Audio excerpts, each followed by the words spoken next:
I am sure sports. You know me there, I'm coast to coast representing. I mean, I say this is righteous representing for Omar. You don't know, come get the sports over here from near and far. Boy. Me say I am sure sports, one thing me sure about. When me say sure, that me not doubt. Come get your sports, get it over here. Come subscribe, repost and share. I am sure sports, one thing me sure about. When me say sure, that me not doubt. Come get your sports, get it over here. Come subscribe, repost and share. If me not sure, that me not say it. Know who score, that me not say it. Never know the game play, that me not say it. If me never seen a game, me not know who play. For your sports news, better come over here so. For your soccer news, then come over here so. If you don't love sports, still come over here so. For the day done, you are gonna love over here so.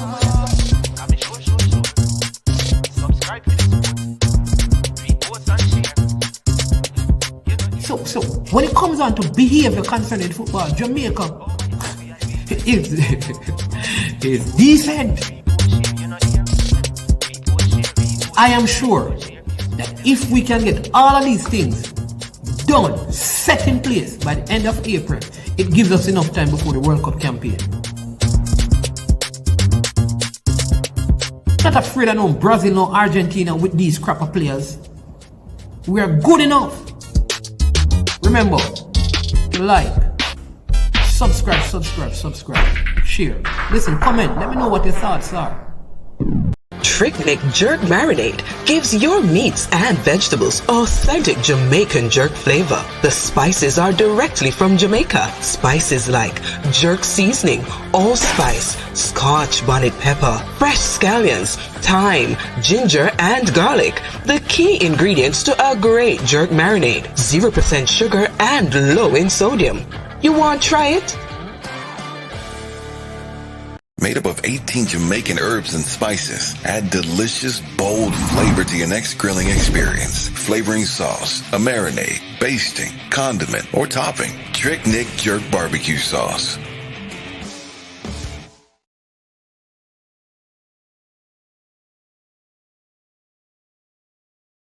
That Sports for the best authentic sportswear. You check Wilton Sports when you want the best authentic sportswear. Wilton Sports. Food change advertise fee. And for roll out the numbers. Remember, no easy laugh, no off. Some sports were for take notes. Them full of dreams and hopes. Then why them come and sell rope? When there is only one, yeah, there is only one goat. And that's a Wilson, yeah, that's a Wilson, yeah, that's a Wilson sports. Yeah, ball boots, ball tops, ball shots, string yard, ball socks. Them kind of drip you quick for make your ex call back. Little quickness in my boots and ball out, me want that. My Nike ticky pretty and my Adidas all black. Dribble down you feel it, grip me feel me can't drop. Slide tackle all me own a team and know this not pop. Why? Because me buy the supper.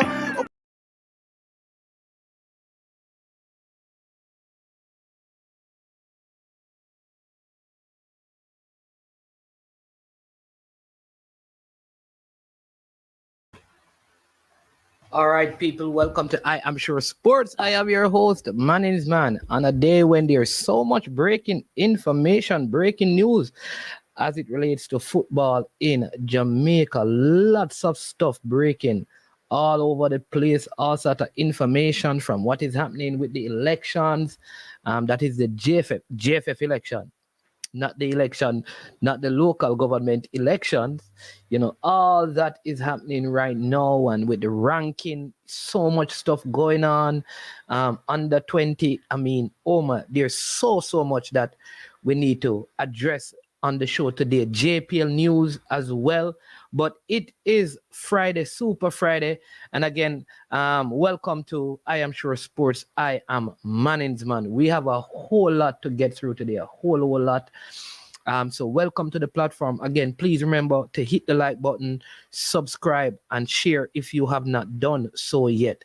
Just get your phone and send the link to 5 persons or so they can join and be a part of I Am Sure Sports, so they can join and listen to the content and hopefully learn something, receive some information. So there's a lot we're going to cover. We're going to have some guests on today as well. We can't do everything. We can't, you understand me? We can't do everything, so we will do some things and leave some things for some other times. You understand me? We also going to be dealing with our JPL show, but that is later. Again, it is Super Friday, so we ask all our faithful subscribers and followers to give us a super sticker or a super chat. You understand me? I know some of you already reached out and, you kind of said, man, don't worry yourself. We hear about the death in your family and thing, but that is separate. You understand me? Appreciate that. We're talking about as it relates to the progress and the work of the channel. You can give a super sticker and a super chat to support what is going on there. All right. Big up, everyone. Big up, big up. Again, so glad to have you. We continue to look to the hills from whence cometh our help. Our help comes from the Most High God. He's the one who made the heavens and the earth.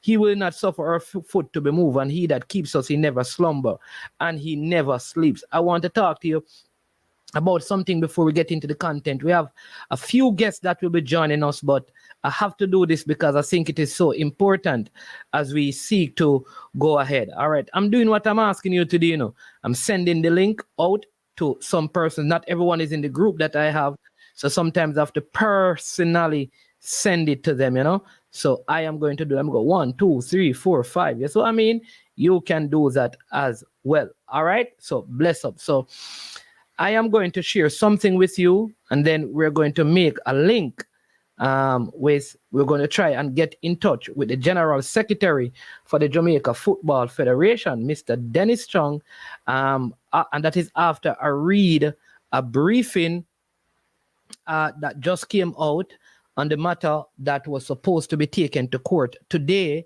the 25th. All right, Fresh God, tell us how the likes and the thing them stay. We have 45 persons so far. And so let's see. Big up Jason RR in the building. Bless up yourself. Triple E, blessings every time. Mr. Flex is here. Warren Webster. What a go on. Tyrone Williams, blessings, man. The first super chat of the day. You understand me? Yep. Bless up. Fresh God, the moderator. Up, man. Yeah, man. We will cover JPL, Fresh God. 18 likes. Come on, people. In the meantime, all right, I want to share a thought with you. All right. It's about developing critical thinking, not a critical spirit. All right. So develop critical thinking, not a critical spirit. Critical thinking is analyzing and questioning ideas with a humble mind. All right. A critical spirit is negative and fault finding, often destructive and driven by pride, ignoring others and context, aiming to divide rather than unite. All right, so develop critical thinking, not a critical spirit, because critical thinking is analyzing and questioning ideas with a humble mind. A critical spirit is negative and it is fault finding, often destructive and driven by pride, ignoring others and context, all right, aiming to divide rather than unite. So I want to share that with you. I listen to these podcasts as well, because as a person who is in a leadership capacity, professionally and stuff, I always spend time to listen to other leaders operating in different spaces. So there's a guy called Craig Groeschel, and he says this, all right? He speaks about what he calls cognitive bias, all right?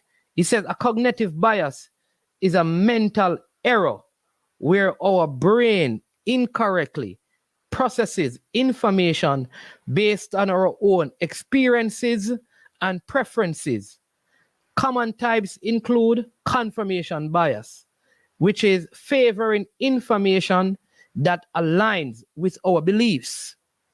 Status quo bias is the second one. So you have confirmation bias, you have status quo bias, which is preferring the familiar over better alternative. And the third one is what he called anchoring bias, overvaluing initial information. All right. And that is why when we come to these platforms, we have to be willing to get new information and change our opinion on certain things. So I want you to pay attention to those things that I've said and blessing to you. Simis, bless up yourself. Best documentary. Oh my God, me owe you a call, you know, my brother. I will give you a call. You understand me? Blessings every time. I owe you a call. I shall be calling you. You understand me? Bless up yourself. Yeah, we're gonna talk about big up. Come on, you understand me? We're gonna deal with the women's football issue as well because there is a press launch, and we are saying that this kind of pop up on the people by surprise. But without any further ado, we are going to make see if we can make contact with the general secretary of the Jamaica Football Federation. We're gonna try to get just probably a few minutes of update from him on what does this mean in terms of the hearing. You understand me? All right. So we're going to talk to that. That is Mr. Dennis Chung. But let me read the press release, or maybe I should post it so that you can see it as well.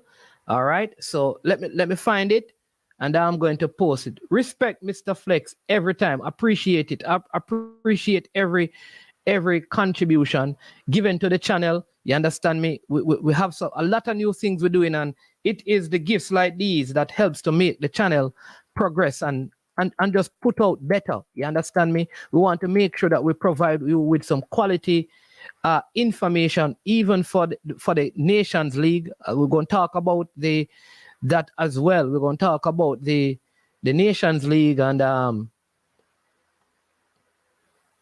hold on. What going to know? Let's see. Yeah,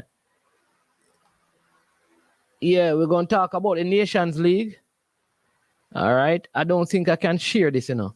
It's not, I don't think it is shareable. Is there such a word? Yeah, there is a word called shareable. Talk to me, you know. And I think my name's man no wise. All right. So I'm going to read this part. I'm going to copy it and thing, you know. All right. I'm going to create a document. But I think I can do it this way. All right. Because there are two things on this I want to show you. All right. So about a press launch.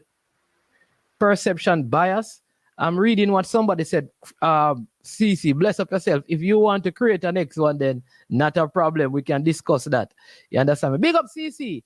We're looking for you last night on the NFL show. All right. So the first thing is that members of the media are invited to an official launch of the 2024 Jamaica Women's Premier League on Tuesday, February 13th at 1 p.m. at the JFF office in New Kingston. We are going to speak to that. All right. But today, for immediate release, today, after hearing submissions, all right. Today, after hearing submissions by our attorney, so this is a GFF attorney at law, Mrs. Casey and Kennedy Sherman and Miss Danicue Gooden, both of TWP attorneys, the court denied the application for the continuation of the temporary injunction on the election of the Jamaica Football Federation. So there was supposed to be a continuation of the injunction, but it was denied. It was denied on the basis that the applicant, Patricia Garrell and Beach Soccer Jamaica, did not establish that they are an affiliate or member of the JFF. And as such, there is no serious issue to be tried by the court. Yo, this is drama, though. May I tell you, though. Hey, Jamaica, drama, though. Let me read the party again. No. People, let me read after. No, sir. People, oh no. Oh, you hear me just read, people? Oh, no, hear me just read. All right. Remember, let me.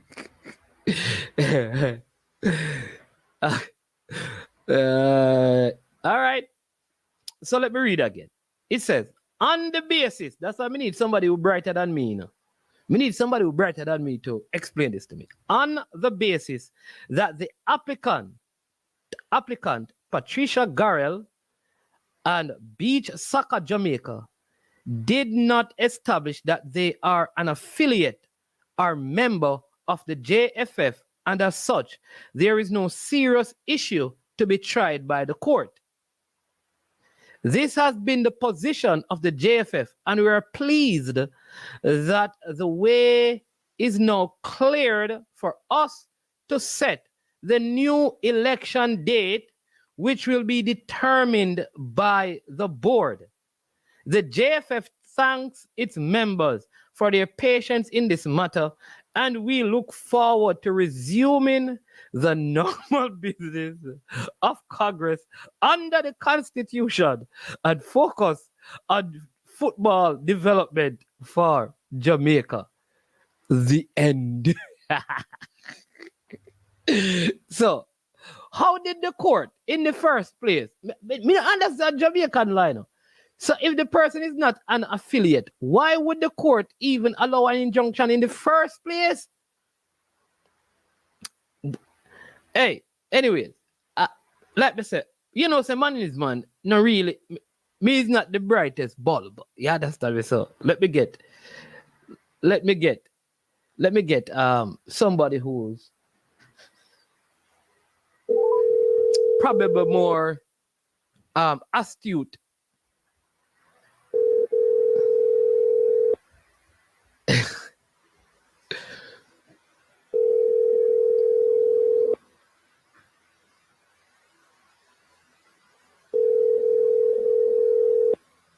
You have reached one big waste of time. So the next question is, who is going to pay the money? I hope this money, you know, to pay for this court hearing, you know, not come out of the football money, you know, because it would be just to give attorneys money for a wasted time.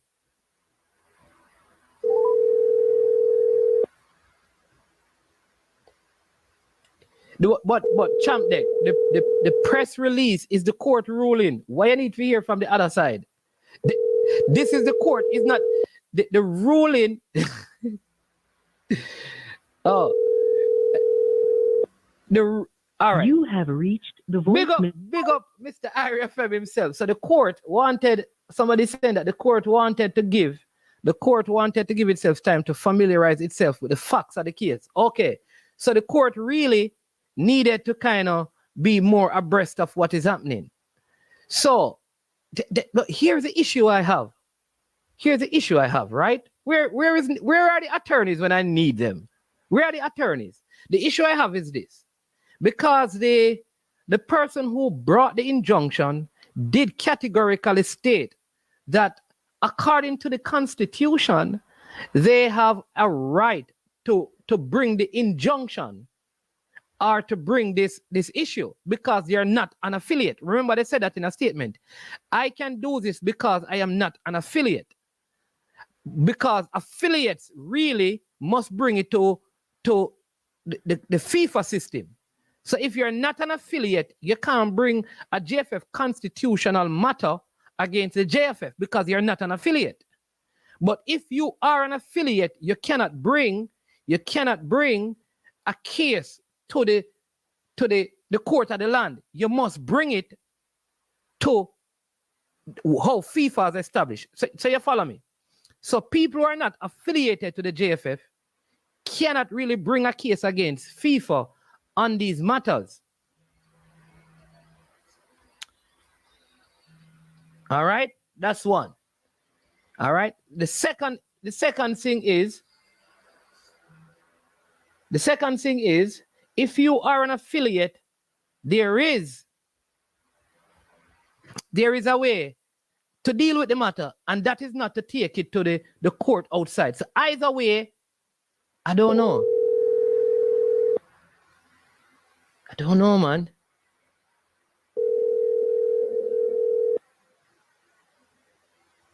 Okay. Hey, Mr. Chong.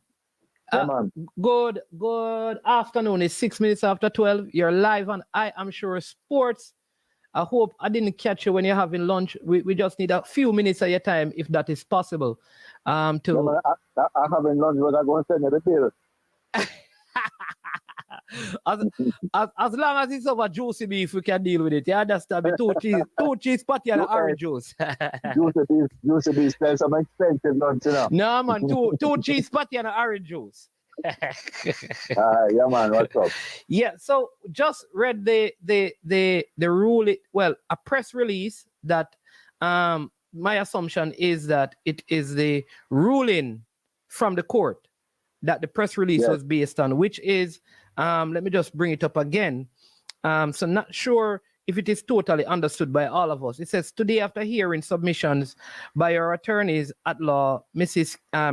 Casey Kennedy Sherman and Miss Danny Q. Gooden, both of TWP attorneys, the court denied the application for the continuation of the temporary injunction on the election of the Jamaica Football Federation, JFF, open and close bracket, on the basis that the applicant, Patricia Garrell and Beach Soccer Jamaica, did not establish that they are an affiliate or member of the JFF, and such there is no serious issue to be tried by the court. All right.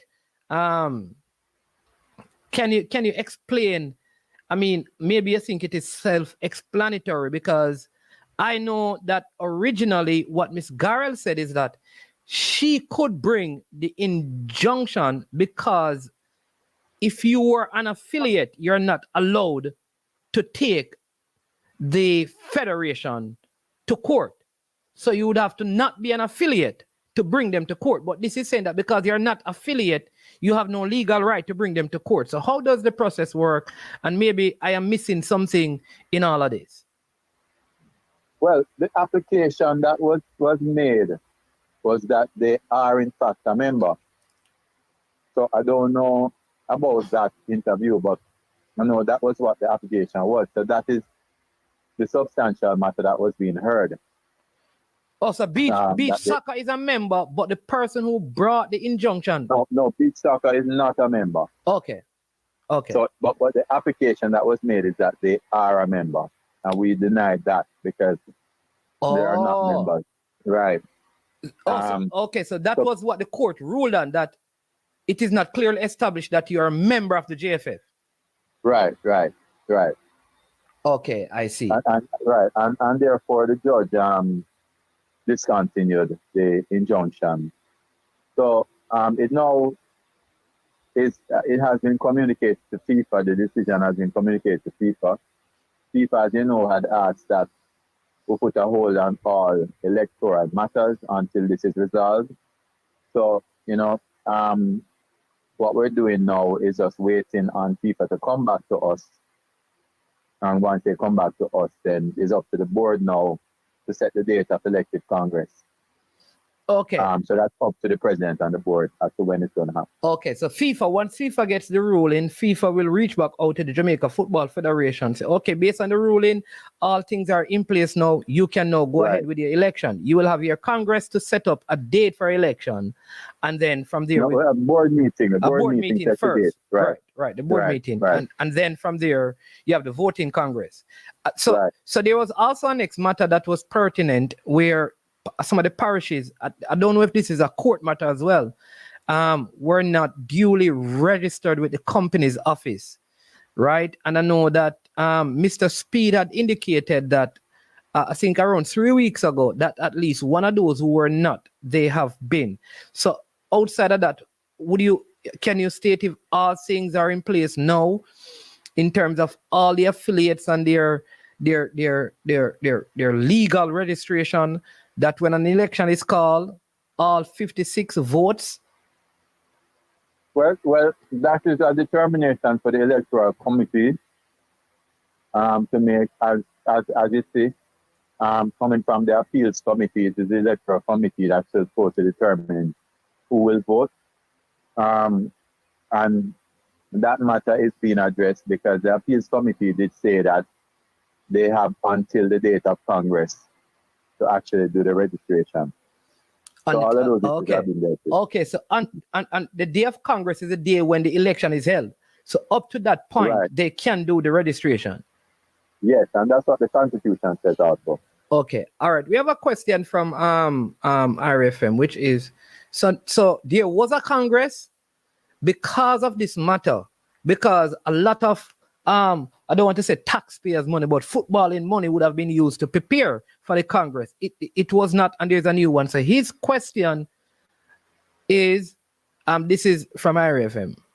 Question is, who pays for the Congress? And then my question is, who pay for these court proceedings? Well, in normal court proceedings, the person who comes out on top gets costs awarded to them. So that's a process that we'll have to go through also. Okay, which would include the court process, and our FIFA takes care of the Congress, because FIFA said, let this go through the courts. No, FIFA, what I would say is that FIFA does not take care of it. So what will be awarded, that is left up to the court. Okay. Understood. So there will be a cost that needs to be covered for the Congress. So we would have incurred some costs, substantial costs for the Congress that has been postponed. So we'll see how that goes. Okay, so is there any I know we have our local government's election coming up on the 26th. Can this election be held in February? Or are we looking at more like March? The Constitution requires 14 days notice for an emergency Congress, which an elected Congress can be held at an emergency Congress. But it is up to the board to decide when they want to have it. It's a board under the Constitution that sets the date of elected Congress. Okay, but for the emergency one, it must be 14 days notice. At least 14 days. 14 days. Yeah. Okay. Yeah. All right. So good. At least we get some clarity on that. So what we can say is that there is no other matter in the court. There is nothing else that can block the election. So we should be expecting to hear an announcement of a new date for the presidential election at the JFF. Yeah, the board will determine that. Yeah, and then Mr. Chung also didn't come and tell us about the, with the new merchandise by Adidas, hitting the street, and people are wondering where to get them now. The ad is out and people can't find them. No, you get to the same place, you get it on the Adidas store. Yes, and the female team have game against Chile. Nice that the window has been used up. Very happy to see that. Yeah, the girls have 2 games against Chile on the 23rd and the 27th in Chile. So the squad has been selected. And they're going off on the 21st. Well, they leave on the 20th to get there for the 21st. So, we're looking forward to that game. Of course, even though we're not looking at any competitive tournaments now, all of this is in preparation for 26 and 27, World Cup in 2026, World Cup in 2027. So the coach is working on, looking at new talent, building out a team for the future. So that is really the focus that we have right now. Okay.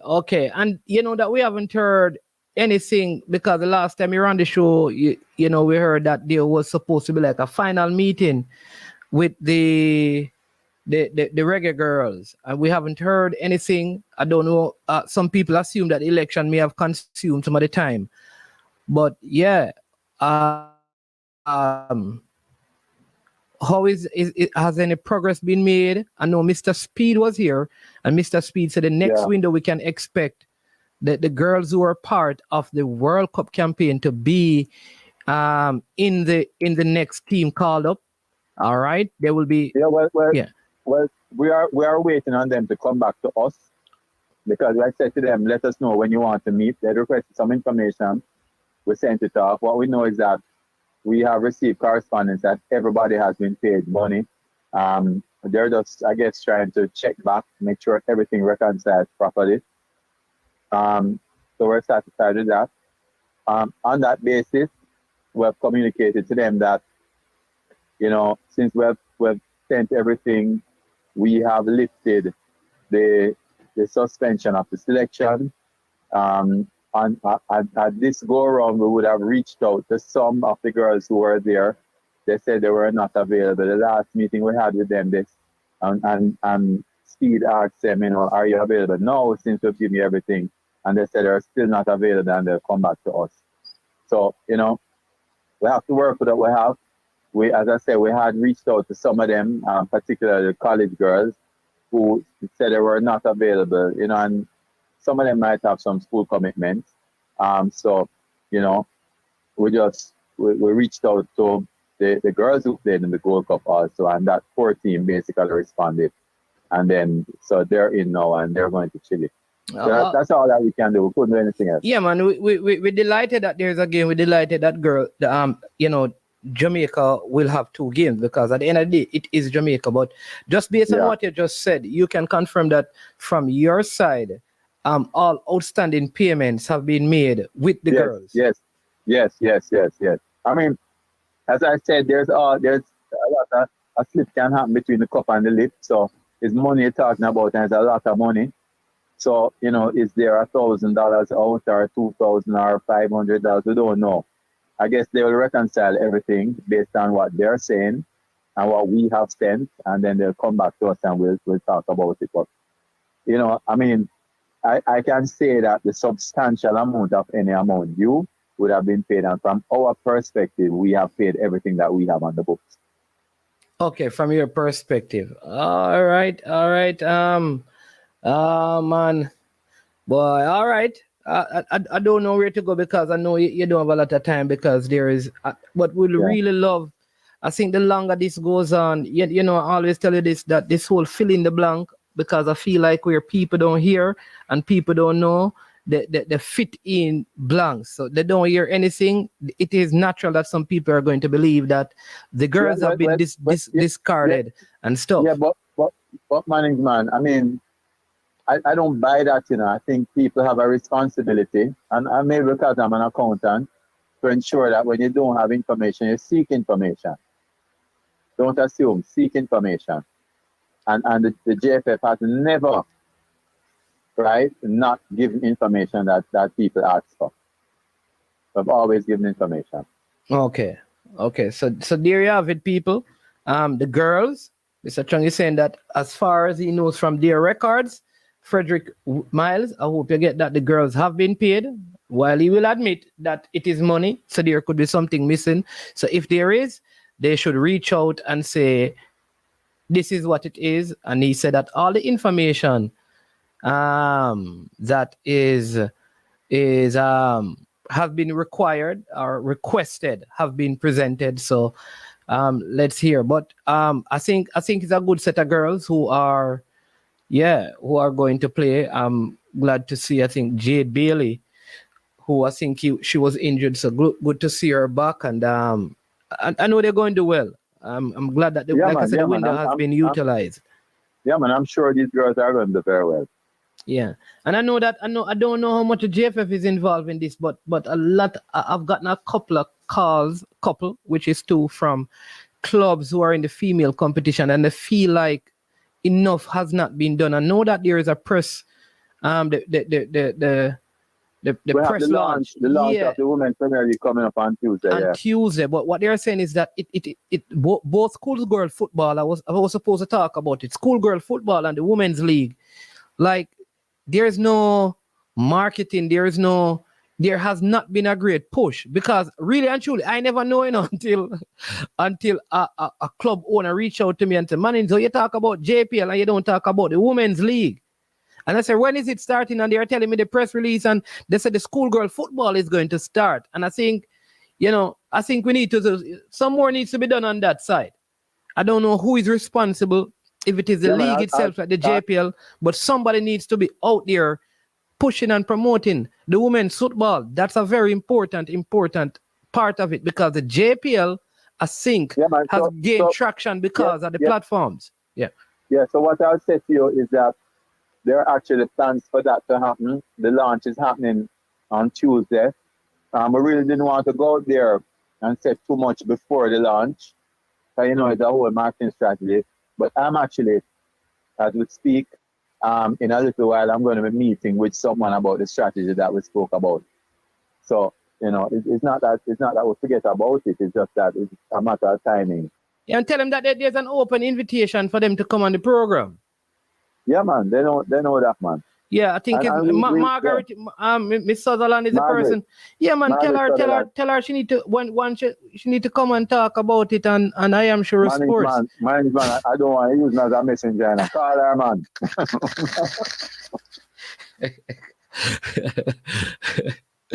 All right, so we'll do that.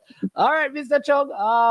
I hope it's a little bit clearer. So let's see. No matter sometimes what is said, you're God and money is left here to carry on, and the people are going to beat me.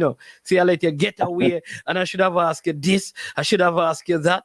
So yeah, man, it's you that must beat, man. No, man. So listening, and if there's anything that you think, I'm not in a position to defend, you can always call us back and bring clarity to it. So appreciate your time, and man, enjoy the rest of your life. All right, no problem. Cool. All right, Mr. Chuck. Yeah, man. All right. So that was Mr. Dennis Strong. We have CC. Hey, CC, welcome to I Am Sure Sports. Yeah. I lunch my depon still, but no, man, you're dep on a car. Sorry, you're dep on a car seat eating lunch. Make up your mind, man. You're not dep on lunch, man. Easy.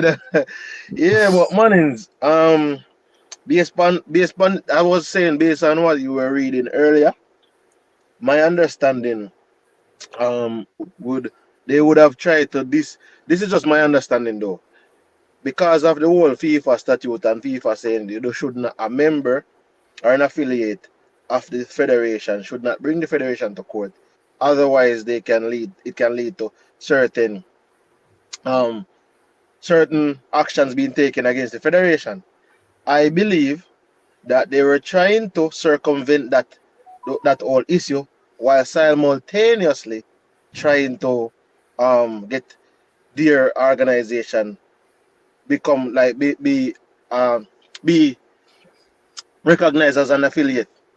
So if they had brought them to the court and they had stated that they're an affiliate or a member, then FIFA could have taken some actions. So they probably would have thinking that they don't want that. So then you end up with that distancing, and then you end up with this ruling. So I mean, if you look at the whole thing, the court was willing to admit the case because they were doing it on the backdrop that they were a member and affiliate. But then I guess when the court reviewed the case and reviewed everything, they're saying that they have not come out and say, we're a member and affiliate, or provided any evidence of such. And therefore, the court is saying that we can't take action against the organization if you're not necessarily a formal member of or affiliate of the organization. Yeah. So that is what I was asking, right? Because a couple of things. One, if you're not an affiliate, you can't really bring a case to the court to have your organization be part of the voting block, the electorate. All right. But if you're an affiliate, you can't bring a matter like this to the courts outside. It has to go through FIFA. The point I want to make is that when you look at it at a whole, FIFA really and its affiliate governs themselves. It really governs itself, because if you're not an affiliate, you can't bring them to court because you're not. Who are you? In other words, if you are not a customer at a particular bank, you can't bring a case against the bank really about internal matters in the bank. Because you never necessarily, you're not a member. Stakeholder. You don't have any interest, basically, substantial interest. Right, you're not an affiliate. But if you're an affiliate, what the bank is saying that, don't bring us to the court out there. Deal with the matter internally, which is suggesting how FIFA is constructed. It is constructed in a way that it governs itself, even on legal matters. But you know what I'm thinking though, man, which is a part of problem with FIFA as a whole. if you're an affiliate though, I think if you have an issue, right? If you have an issue and there's steps to do things, you know. So you take up the matter with FIFA and you're getting a pushback from FIFA. Then I think the Court of Arbitration for Sports should be a court where you could take that matter to, but not necessarily the regular Supreme Court or those courts, but the Court of Arbitration for Sports, because you're an affiliate, you're disgruntled, you have an issue, you take it to FIFA, which is you do an internal tribunal. You don't get the satisfactory outcome that you would have required. Then I think you can escalate it to the Court of Arbitration for Sports, because I've seen cases where persons have had issues and they took it to the Court of Arbitration for Sports with Where their FIFA is federation. concerned, Yeah, man, I'm saying where they were having issues with their federation. Persons but with generally though, the ruling always seek to favor the side that FIFA is on. So it it's just like, okay, yeah, man, you can take me to court, but the side that is going to win the proceeding is the side that FIFA governance body or group is on. And I think it is, like I said, FIFA is built around self-governance. So I don't know if that is who is a coach of the senior women's team. If you watch the show a couple of days ago, I spoke to Mr. Rudolph Speed, who said that for these games, the search for a coach will continue after the electoral process, which we assume will be soon. But Xavier Gilbert will be taking the team in these couple of games. I think we have lost CC. hold Yeah. on. Me there here seeing where money is, man. Give me a Yeah, second. man. Yeah, man. I see I get a text here, which is why I am surprised with the opposition who have lawyers in their camp and should have been through this. Circuitous and doesn't make sense. FIFA monopoly is airtight and almost impossible to bridge. Yeah, so and which is what I'm saying, because then you come out and say, I can take the matter against them because I am not an affiliate. But their constitution says you have to be an affiliate. Now, when you're an affiliate, they are saying you can bring us to the normal court, the court of the land. The matter must be tried within. There's no redress. And I think the whole so FIFA is its own police, FIFA is its own attorney, and FIFA is its own judge. And therein lies the issue with football. It is why I come back to even this recent Jack Warner thing where everything has basically been dropped and removed from him. It seemed like if they want to put you out for a while, they can. And if they want to find a way to reinstate you and stuff, they can. Because FIFA governs itself. And there is something, like they always have something in their constitution, or they will even go as far as rewriting the constitution, because that is part of the matter, you know. Oftentimes, when the constitution works against them, they just rewrite it.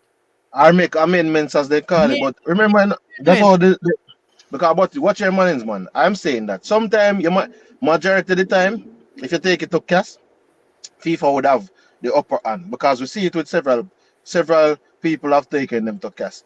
But I remember when my club, Chelsea, we had a 1-year ban, transfer ban from FIFA, right? And the matter went to CAS, and we won it, and were able to we served half of the year instead of 1 year. So we were able to start transferring players in January of that same campaign. So I'm saying that there are matters where, but this wasn't a case where we could carry it to the court itself. It had to go through the Court of Arbitration for Sports. So that's why I'm saying that I think even some of the matters, a matter like this that they had, I'm not sure if they never had the financial power to do that if they wanted to. But if you even stand a chance of winning against FIFA, man, you have to go through the Court of Arbitration of Sports. You might not win, 8 out of 10 times FIFA might end up winning. But that's the only place that you can get some form of recourse if you feel that you have been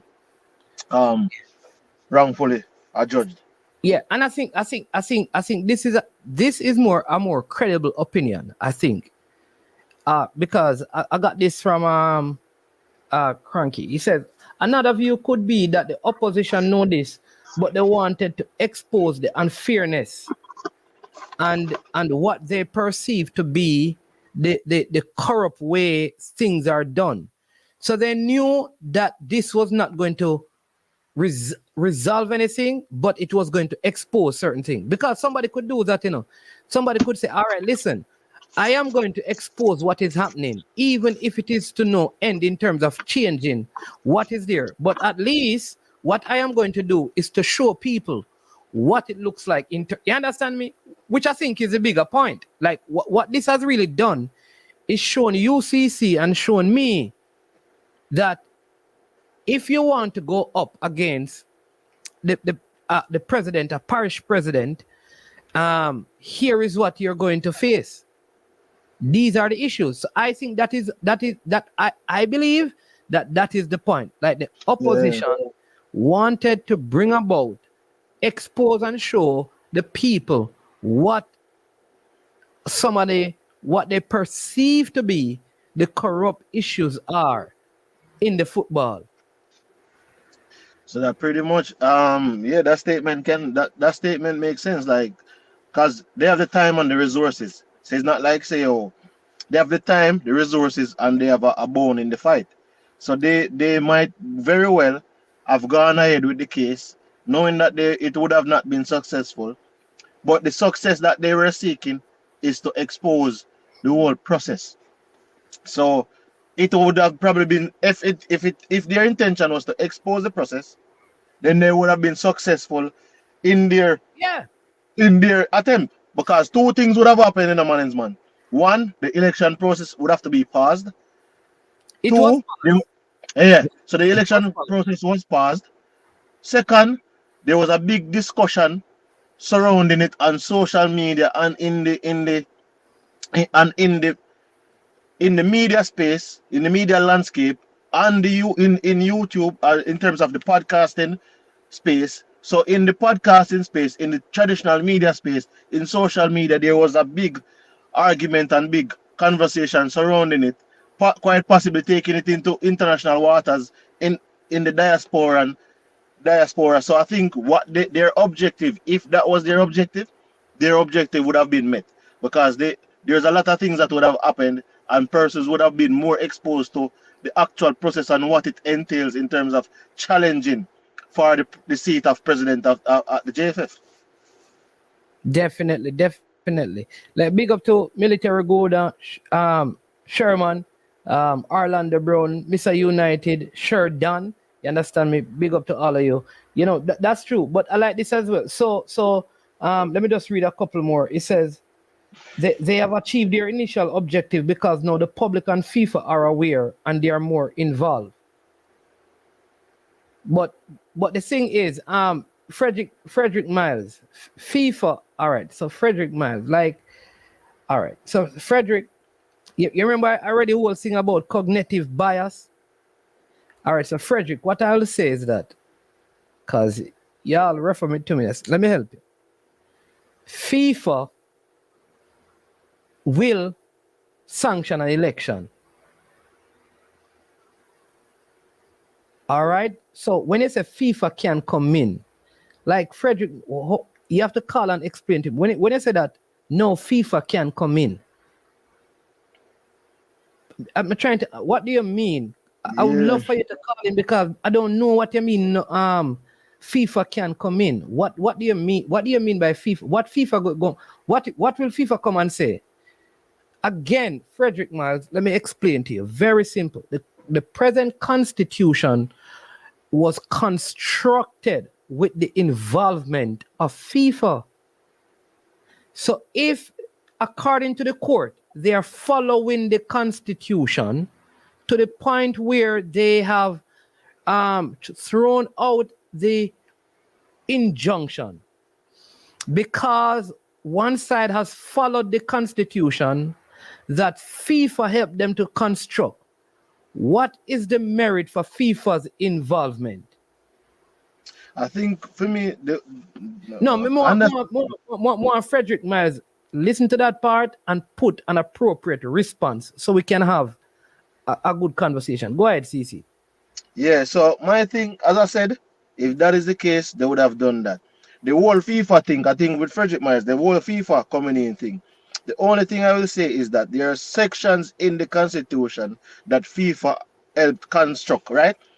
What the case that the opposition might have, the case would be if you are following the constitution that was constructed by FIFA, that by the JFF in conjunction with FIFA. So FIFA's only thing would to, if FIFA is to step in, FIFA would say, but we in conjunction with you guys would have constructed and said you must do this, and that. And you said What? for, Yeah. for example, you didn't do it? yeah, and you didn't do it. So if you don't do it, then you understand what I said. But in order, this is the next thing, man. In order for that organization to have a case with FIFA, they would have to be affiliate or a member. That's what I'm saying. So that they can.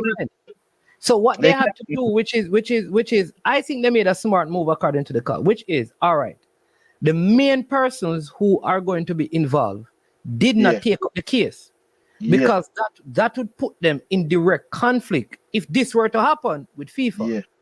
So what they decided to do is to make someone who may be a part of the campaign but not involved to be a part of it. But let's take this call and I'll come back to that. Good afternoon. Welcome to I Am Sure Sports, the New York Knicks. How you doing? Are we live? Sorry. You're live on here and I Am Sure Sports. So I'm very sorry. I should have said that. All right. You're live on here. I'm just trying to help the host. I'm trying to help out the host. Go ahead.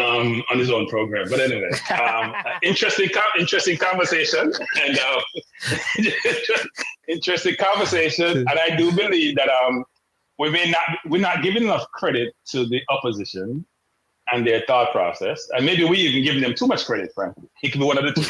So I'm sure they're aware that an affiliate can't necessarily pursue anything on behalf of themselves that they're not an affiliate. But they're saying they should have been an affiliate and they were disqualified inappropriately, right?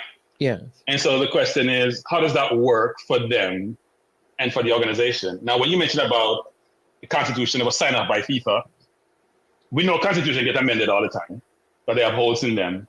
And we have pointed out a number of holes in this Constitution. But not only that, we know now, when you look at the process, as to how the electorate was determined, that there were flaws in the process. Yep. We know 5 or so parishes were not registered. And you were going to go ahead and election anyway. So you weren't truly following all the requirements of the Constitution. So therefore the process was flawed. The fact that the opposition got them to slow the process down, put it on hold, will bring all these things out to light. They didn't have more time to go pursue votes. They have more time to show the process is, one means the word corrupt or rigged. But you know what? They have more pride. Sorry. Do you know that they actually, FIFA actually said once it went to court that both sides must stop all election thing until the court matter. So you really never had the opportunity to Mannix man. This is just Mannix. Come on, Mannix. Man.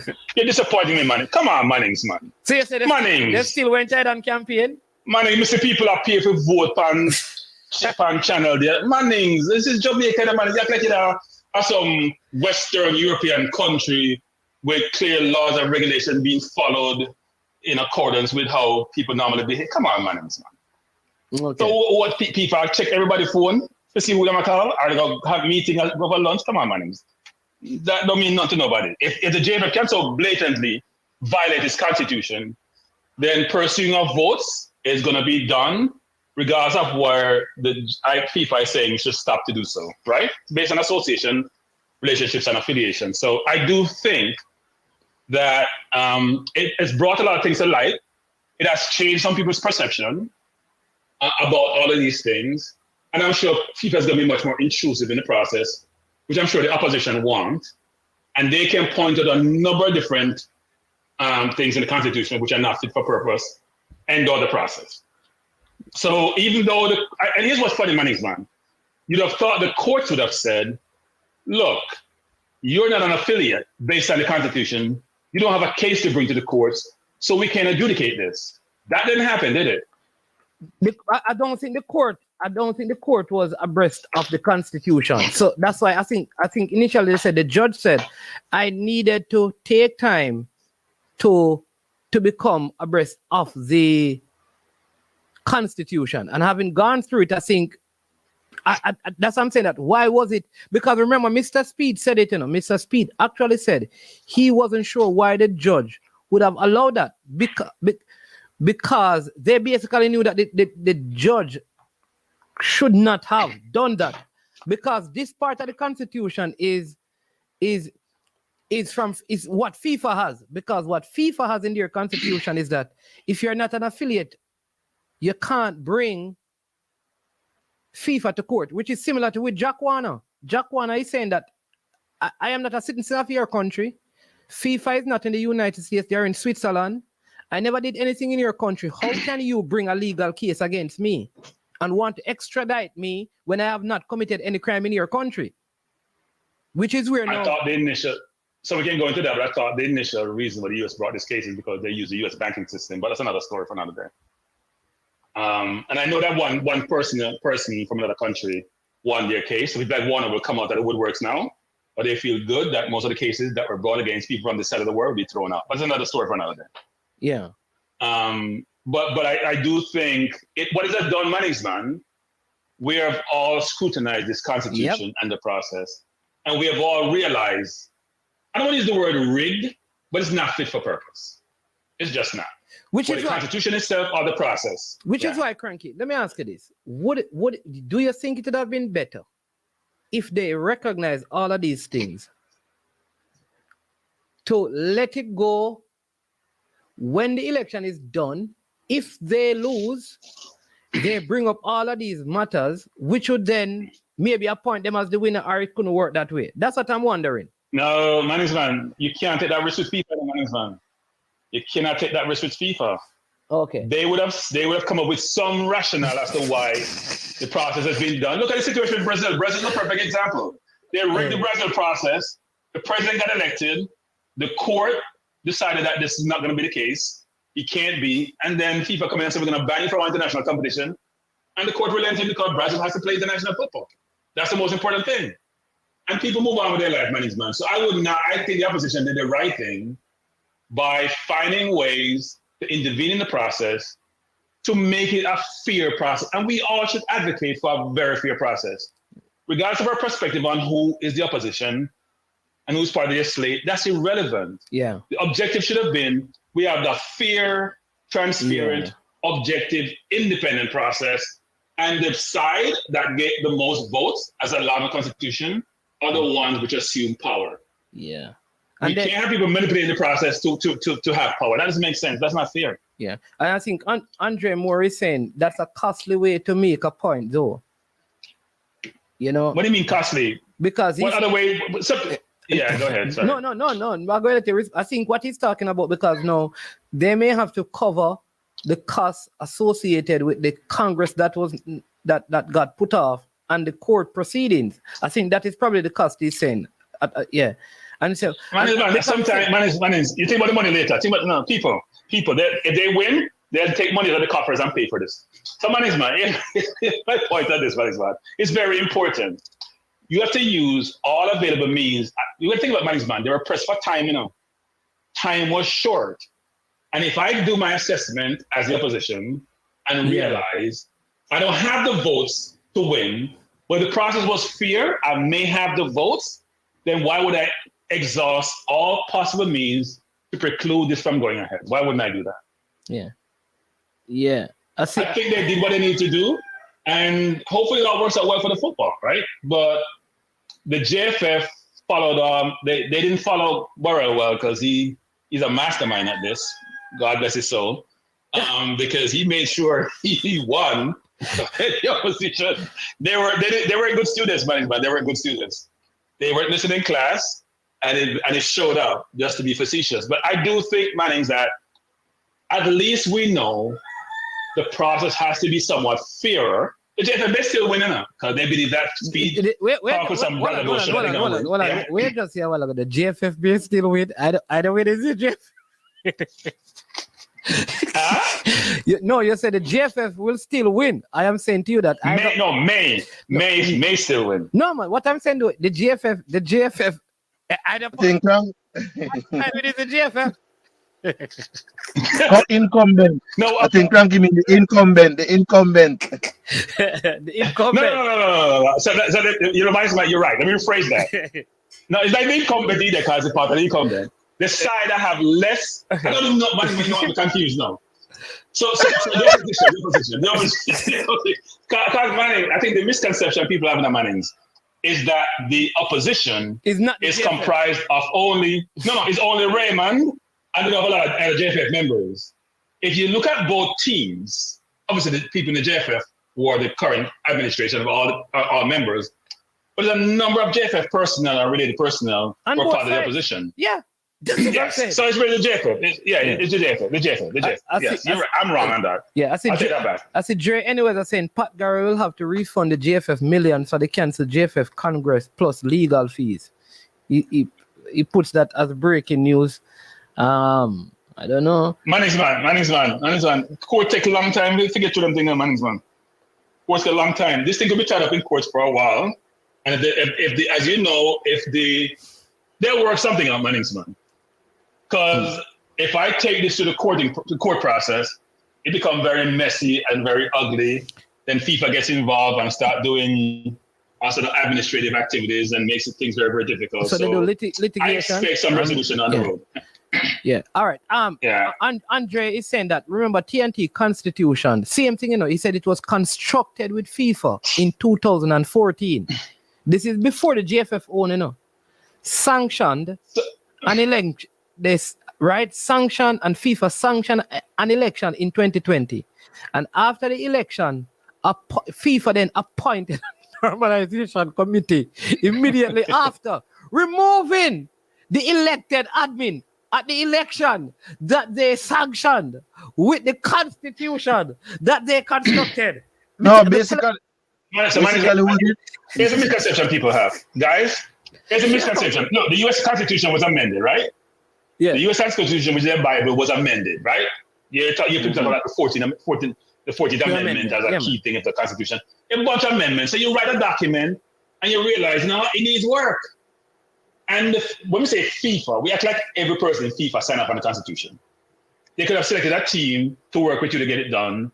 That team may not be as good as they need to be to make sure, first of all, management, that's why I keep emphasizing this, which is when you do these things, management, you want to get as much input as possible, unless you're trying to hide something. You know why? Because when you're close to a document, you can't think of every single thing. The more intellectual capital you utilize to inform that document, the better product you're going to have at the end of it. And people don't realize that. So when you keep it confined to a few people and they think they know everything, and you put it in the public domain and it starts being critiqued and challenged, and you realize, you know what, it needs a lot of work, that's never a good thing. You look at the US regulatory bodies, the SEC, the OCC, they publish rules they want to promulgate, right? They want to put something out there. They send it to all their constituents and say, here's what we're proposing. They have a comment period where people put comments on the document, challenge it. Then you have the best of all worlds because you get all the people to bring information to the table that you got to consider. So when you put it out, you may still have some people who are not happy. Well, Cranky, that very statement, that very thing that Cranky is speaking about is the same reason why right now we don't necessarily have a national ID in terms of the whole thing that they were consultation. So they were trying to rush this situation and put it out. And then when it went into the court, that the opposition carried to the courts, they realized that there was too many holes in it. And up to this point, the NIDS thing can't take off. The plane is landed. It's loaded. The one thing I'll say to you and Cranky though is sometimes when you brought in a stakeholder as well, it also lengthens the time period to implement necessary things. I think some people fear that the more people I try to engage, the longer it's going to take for the thing to get implemented when certain things need to be faster. No, you work backwards from it. Go ahead. You know, I understand what you're saying, Mannings, but it's two things. One is better safe than sorry. Two is you work backwards from the time you want to get it done, and you give people decent enough time for that comment period, and you give yourself enough time to assess those comments to figure out which ones you think should be adopted and which ones should not, right? If you go like, look, you and I have read the Constitution, Management. You know how much hole is in the Constitution? Near read the Constitution a long time ago, wanted to give suggestions. They didn't want to take them because they didn't know it all. And now everybody looking at this Constitution saying it's not fit for purpose. So is it better to be safe than sorry? And when people keep saying FIFA, like FIFA hire the best people and they know everything about everything. We all don't know everything about everything. But don't think that FIFA have the best people in their domain doesn't allow them to do anything. They have good people in a lot of instances.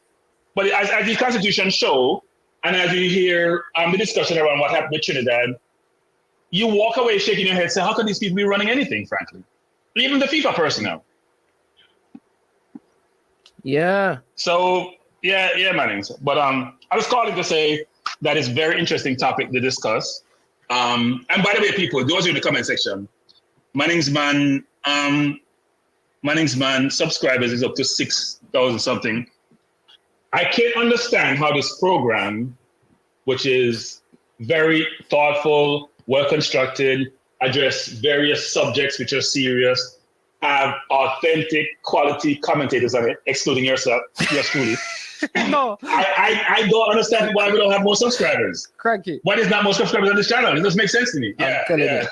Mr. United says, but anyway. Hold on. I need to read this for you. Cranky appears to be a man of knowledge. So Drew anyway that said, Mr. United, open and close quote. Appear? What you mean? I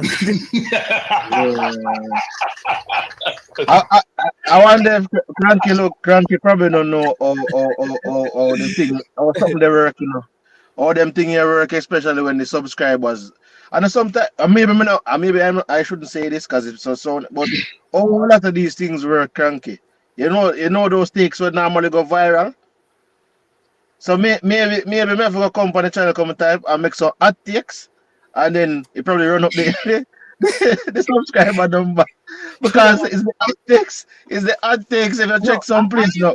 No, I'll use the same thing that Cranky just said. Right? Yeah. Let me tell you what Cranky just said. In the same way, you need to broaden your stakeholder involvement. Sometimes it's better for you to do the right thing and it take long. You understand me, Cranky? You build something, and mix up, It's hard to pivot from that, It's hard. Yeah, because anytime you move from the mix up, it does break down. It's hard to pivot. But I know you have to work and you have to run because we have Simon going to talk about the new ranking. What do you think about this sin bin issue? Oh, Mannings Man, there's a thing that I heard about it, Mannings Man. Sorry, let me just jump off, CC. I heard about it, Mannings Man. I haven't spent enough time addressing it. I will say this though. The soccer/football community is always protesting change. They don't embrace change really well. They're like what I call dinosaurs. I'm not saying all changes are good or all changes should be made. What I would say to people is please open your mind to these things, consider the plus and minuses that informs this, and then make your own decision. If you listen to any channel like TalkSport, the first thing they do is they knock the change. I don't agree, especially the commentators. I don't agree with the change. It doesn't make sense. It's going to do this. They haven't really fully assessed these things because you know what? They want the status quo. And sometimes the status quo is that, you know what? We find problems with the status quo. We don't want to change it. So my view is I'm going to spend some time management really understanding what it's meant to do. They can provide a comment. All right. I'd love for you to do that because I don't know, man. I don't know. I feel like I would love to know where some of these things are coming from because it almost feels like, you know what I was talking about?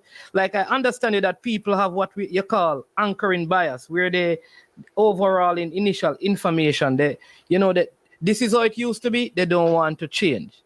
But at the end of the day, are we changing football to the point where it looks different from what we are used to? Mannings, you're an NBA fan, Mannings.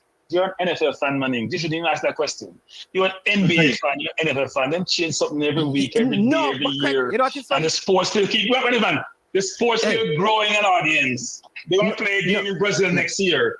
I can tell the English team they're gonna play a game outside a regular season outside England and lose their mind, lose their mind. Here's my last point, man. Here's my last point. How can somebody be playing a game and you tackle somebody in the first minute badly and you get a red card and you're gonna play for the next 89 plus extra time with 10 men? That is asinine, archaic, and doesn't make any sense to at least not to me. All right, so I can live with that. That makes no sense, man. And people in football think it's okay. How can that be okay? Of course it is okay. First of all, it kills the game. It kills the game. It kills the game. That's the first thing. Yes, it does.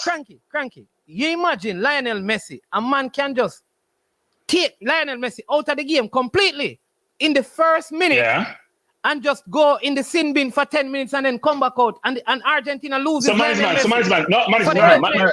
alternative. He's an alternative. He's an alternative, man. Yeah. That player is banned for 5 games, for example. He's out. He got to be substituted. So he doesn't going to sit there for 10 minutes. Substituted? Wait, listen. Listen, that's usually so like the whole arcade, them dinosaur. With your point protestation. So you say, man, you know what? It's a 15-minute penalty. The team is out of a play for 15 minutes, for example. Right, man? The player who commit the atrocity and the foul is no longer... I'm just giving an example. I'm going to think about this thing. I'm just thinking off the top of my head. He's out of the game. He can't play. In fact, he's playing game for another 5 games, right? If it's an egregious foul. 17 of foul is determined by not only in that game, but by panel who view it subsequently. So therefore, at the end of the day, that player realizes if he does that, he's going to be penalized and penalized really hard. The team gets penalized because they lose a player for like 10, 15 minutes. But for a whole 90 minutes, man, the fans, the team, the sport gets killed. It doesn't make sense. Sorry. People, this is what debate I want to challenge Crackhead, but you need to read it so much. Okay. But you know, Manny's man? Yeah. Manny's man. By the way, Manny's man, you go tell me another sport where that is the norm. And somebody close like in football, you make a close of the game in a man's man, but it has to be extremely egregious. And you get replaced, man's man. You get replaced. Cranky. Tell us what we don't get replaced. We play with 10 men. Football is different. If I take out Lionel Messi out of a game in the first minute, that is it for Argentina. Yeah. I know, but man's man. If I take Patrick Mahomes, out of a game in the first minute, is that it for Kansas City, man's man? I don't agree. We'll talk about it. You see, want to debate me on this? We'll talk about it.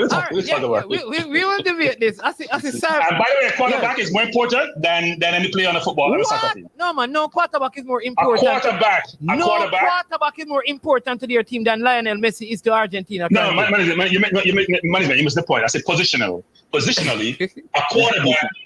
Mahomes is just important to Kansas City as Lionel Messi is to any team he plays for. What are you talking about? But anyway, we'll talk about it. All right. Later. All right, bye. All right, cool. We have Simon has joined. Welcome, Simon. We're going to get to the ranking and thing, but let me go with CC.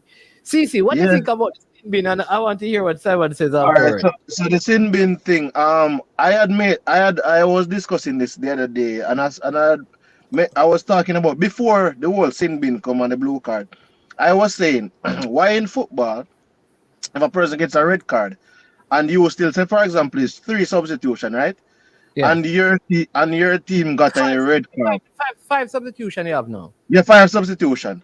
And then your team get a concussion, which is, if a team get a red card, we are in an era where they're saying they're trying to protect the players because you're playing a bunch of games. So I'm saying, why is it that a rule will come out where, if, for example, you have not exhausted your substitutions, you get a red card, you can replace that person who got a red card. So if you had 5 substitutions and use 4, and you have a final substitution, that substitution can only be used to replace the person who would have gotten a red card. If you're out of substitution, you cannot replace the person, and you have to play with a minimum with 10 men. Because at the end of the day, in the management, there was no red card at one point in time in the game. And they brought it in red card and yellow card in the 1970, right? So these are things that are evolution of the game. And I think when a team plays with 10 men, it put more pressure on the rest of the team. So what you could do is don't get a red card if you don't want your team to play with 10 players. But management, we have to also also know that you have referees who makes mistakes where they give certain players 2 yellow card for some little silly challenges and ended up putting your team in a position where you are down 10 men. So how would we rectify the referee's mistake? Rectify the referee. You suspend the referee. Because No, the same referee can miss a call that caused your team to score a goal. But I'm penalizing them. But that's why I'm saying to you that to me, So are you going to agree then that every time a referee makes a mistake, it should be called back? Every mistake. No, it's not a matter of every mistake is called back. No, if you take the throwing which has happened to Arsenal from the wrong position and it leads to a goal, it should be called back.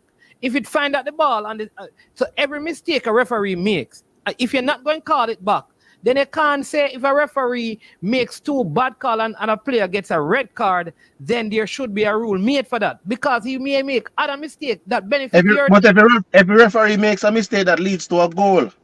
A blue referee make a mistake that leads to a goal, management. That goal should not stand. Yeah, but really? Then Newcastle ball went out against Arsenal and the goal stood. That's what I'm saying to you. It should not stand. So the law should revise it. And the referee made a mistake. And because you're penalizing Arsenal or penalizing the team for a mistake made by the referee, and you lose that much of your gun. Remember, goal line technology came in, management, because the referees thought that ball went across the line, and a team lost a final, and it's a ghost goal, goal. So those things. Yeah, let me find out. Simon, what are your thoughts on the sin bin? Is it something that you think could work, and how, or you don't agree with it? Well, to be quite honest with you, I think conversations of this nature are premature, and it really stems from FIFA's press release on the matter, wishing that this conversation are, incorrect. They've said that there is going to be an AGM with the IFAB on March 2nd, and it's at that point that I think we can really engage in more depth of conversations of this nature. But if it is a situation where this is implemented in lower divisions in club football, I think it might lead to, for example, teams that have an advantage, for example, a goal lead or a 2-goal lead, to try to slow down games. And that is my major concern of things, where the complexion or intensity of games can slow down. But let's wait on March the 2nd to see how that annual general meeting goes based on that press release that FIFA released yesterday. Yeah. All right. Wonderful. All right. So people, also just a couple other things that I'm going to get Simon's reaction or his input from. One is the recent ranking. Let me just put them up, right, Simon? The Concacaf rankings. Probably we can look at that specifically. I am surprised that Jamaica didn't move up a little bit more. Yeah.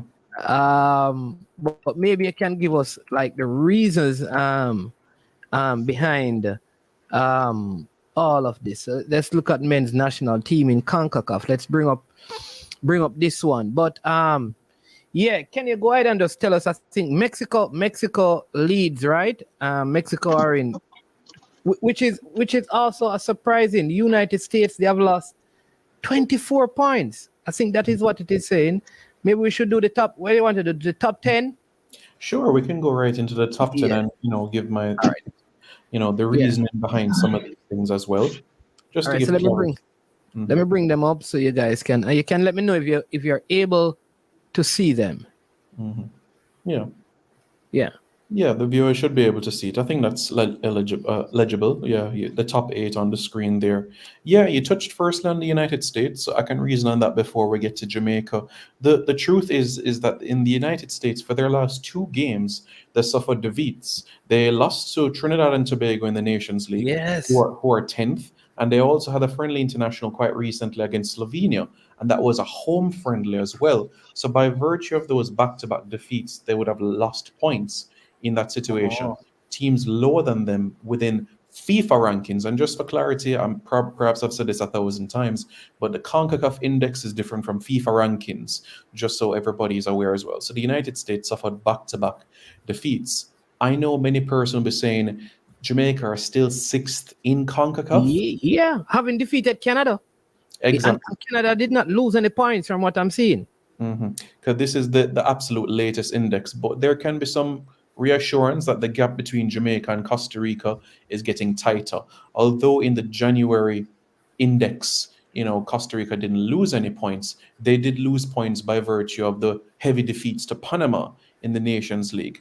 And I know fans will be saying as well why Jamaica hasn't been enhanced as well a bit further. As you know, we had a friendly against Guatemala in New York, New Jersey in November as well. Guatemala being lower than us in the rankings and CONCACAF as well.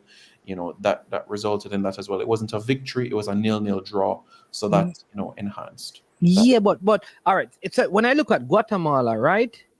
USA lost to Trinidad, which is 10th. All right. Yeah. I'm just looking at the numbers. The space between Jamaica and Guatemala is not really far. The gap between us and Canada is similar. So if we lost points because of the drawn result against Guatemala, then shouldn't Canada lose some points because we defeated them at their home in a competitive game? Yes. Or is it that the loss and the victory just quits out both sets of points? How does it work? Yes, so every single month there's an update in the rankings index, and Canada did lose points, and that was reflected in the December index. As you can see at the top, you see as of January 31. So this is the absolute latest in terms of that. So yes, in December, Canada lost points by virtue of losing to Jamaica, conceding 3 goals at home, first home defeat in 13 years. So yes, as a result of that, they did lose. Yeah, you would have seen Guatemala losing points in this index. That's because they lost to Iceland earlier this month. So that is the reason why it's here -16, because they lost a friendly to Iceland. Iceland came to Florida, beat Honduras, beat, Guatemala as well. So that's a big, big reason as a result of that. So with the Reggae Boys, potential friendlies prior to the Nations League, that can have an impact as well, tighten the gap with Costa Rica, and potentially even surpass them. So that is something for us to bear in mind. And I understand it. Yeah, because they played, that's it, the games against Iceland would have affected Guatemala. Right. Yeah. Massively. But we did we move in terms of getting closer to Costa Rica, because it's like less than 100 points that separates that's what 15 and 17, 32 points that separates Jamaica from Costa Rica. And how many games would Jamaica have to win? So say we win the Nations League, would that cause us to surpass Costa Rica and possibly catch Canada? How the allocation of points goes?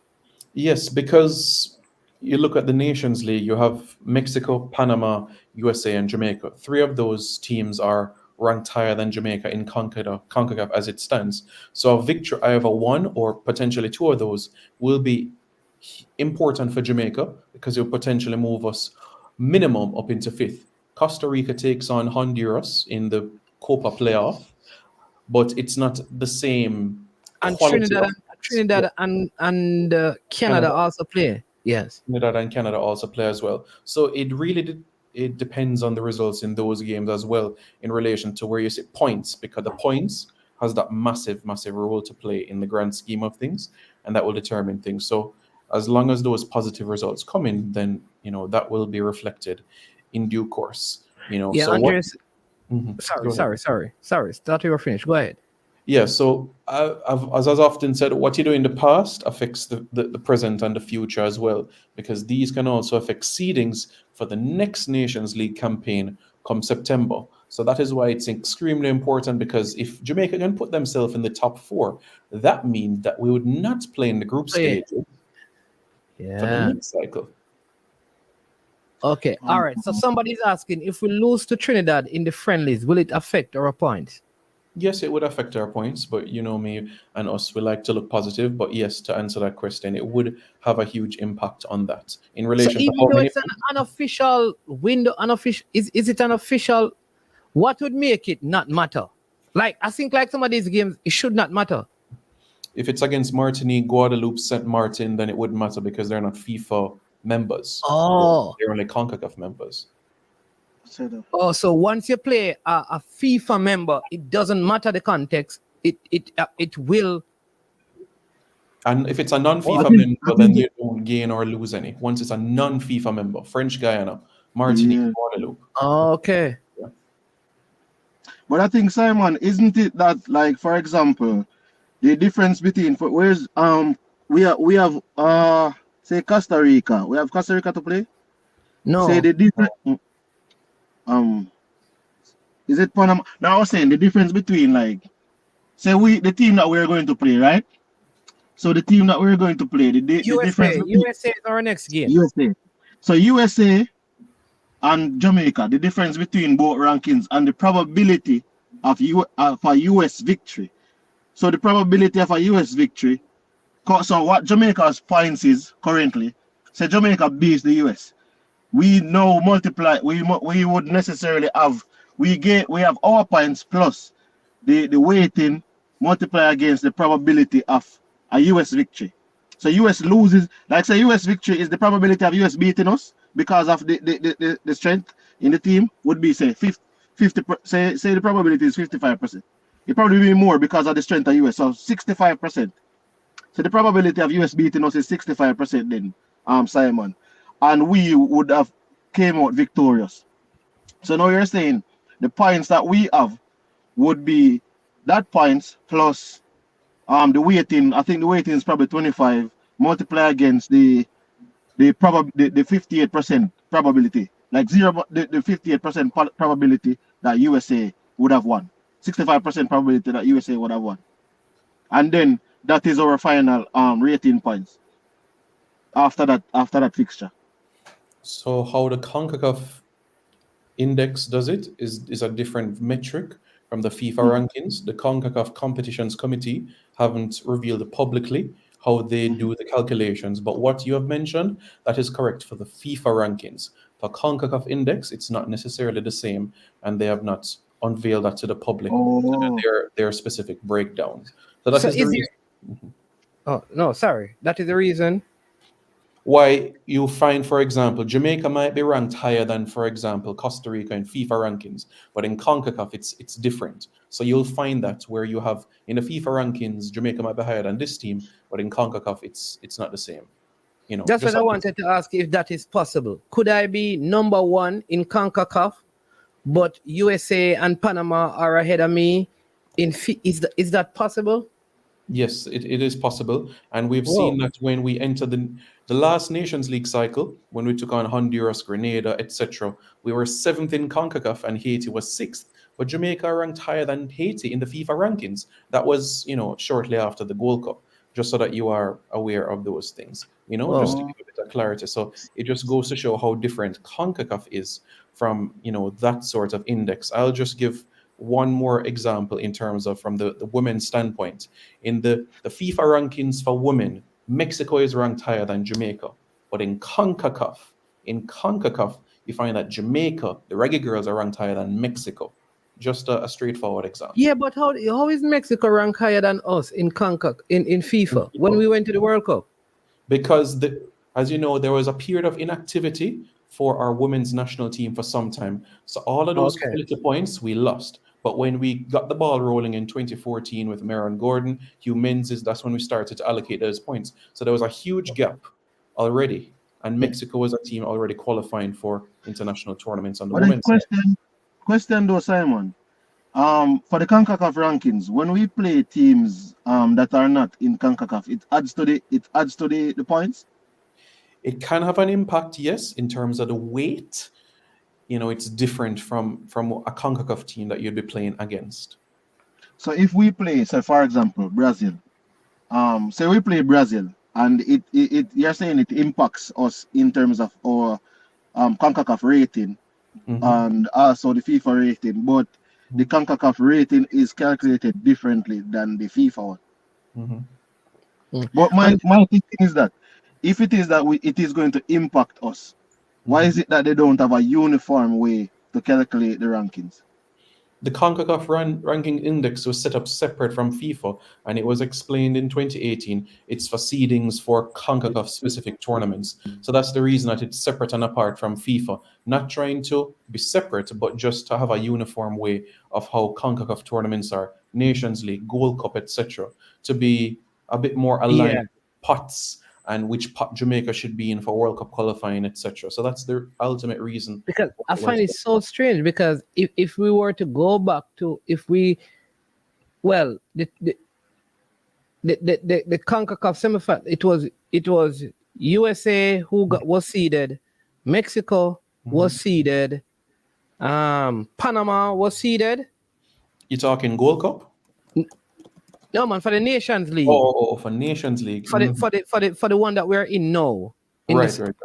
Mexico was seeded, right? Because they didn't play. USA was seeded. Costa Rica. And Canada. And Canada, not Panama. Right. No, not All Panama. right. So no, you see, sometimes I look at this and then again I see Canada. Well, Costa Rica fell out, so Panama is in there now. Because if it were to go again, the only one that has been replaced is Costa Rica. But Costa Rica was the third seed. So they move all the way out of it so fast, understand the defeats. But I can't understand how Canada has lost and are still. So I don't know. I just feel like sometimes I would love to know how it is calculated, because when you don't know, I have questions.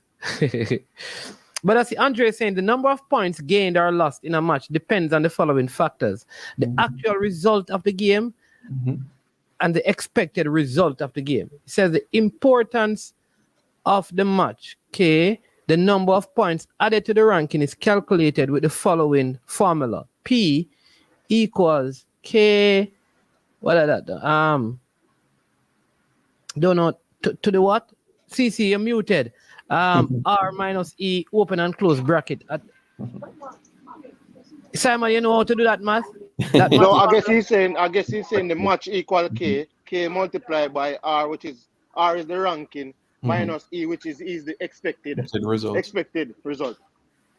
So what you do? You do what is in the bracket first. Result. That's what them teach in school. Result minus. Result minus the expected ranking, rating minus the expected result, which is a probability, figure. So when you go, so for example, the rating is 1800, probability of them winning is 0.58 or something like that. You minus that and then you multiply it up by the match thing, and then that will work out to the actual rating. If that's what he's saying. Okay. As a Gunners boss, the quality of competition is why Mexico is rated, ranked above Jamaica. Their domestic women's league is more progressive. I don't think your domestic league have anything to do with. Not with FIFA rankings, no, not at all. You know, Mexico's total points, it makes a difference. They've qualified for World Cups and also Olympics as well.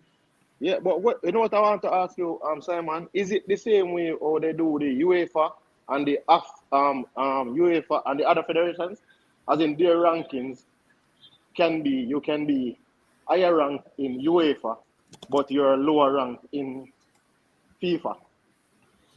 Well, for UEFA rankings, I know the index in terms of how it is for club football. That is what we've seen. We see club coefficients, but in terms of what we have in CONCACAF, where international teams is concerned, we haven't seen it, but we see UEFA with club coefficients. So like England is at the top because 6 out of 8 teams are still in European competition, etc. But where the international is concerned, no.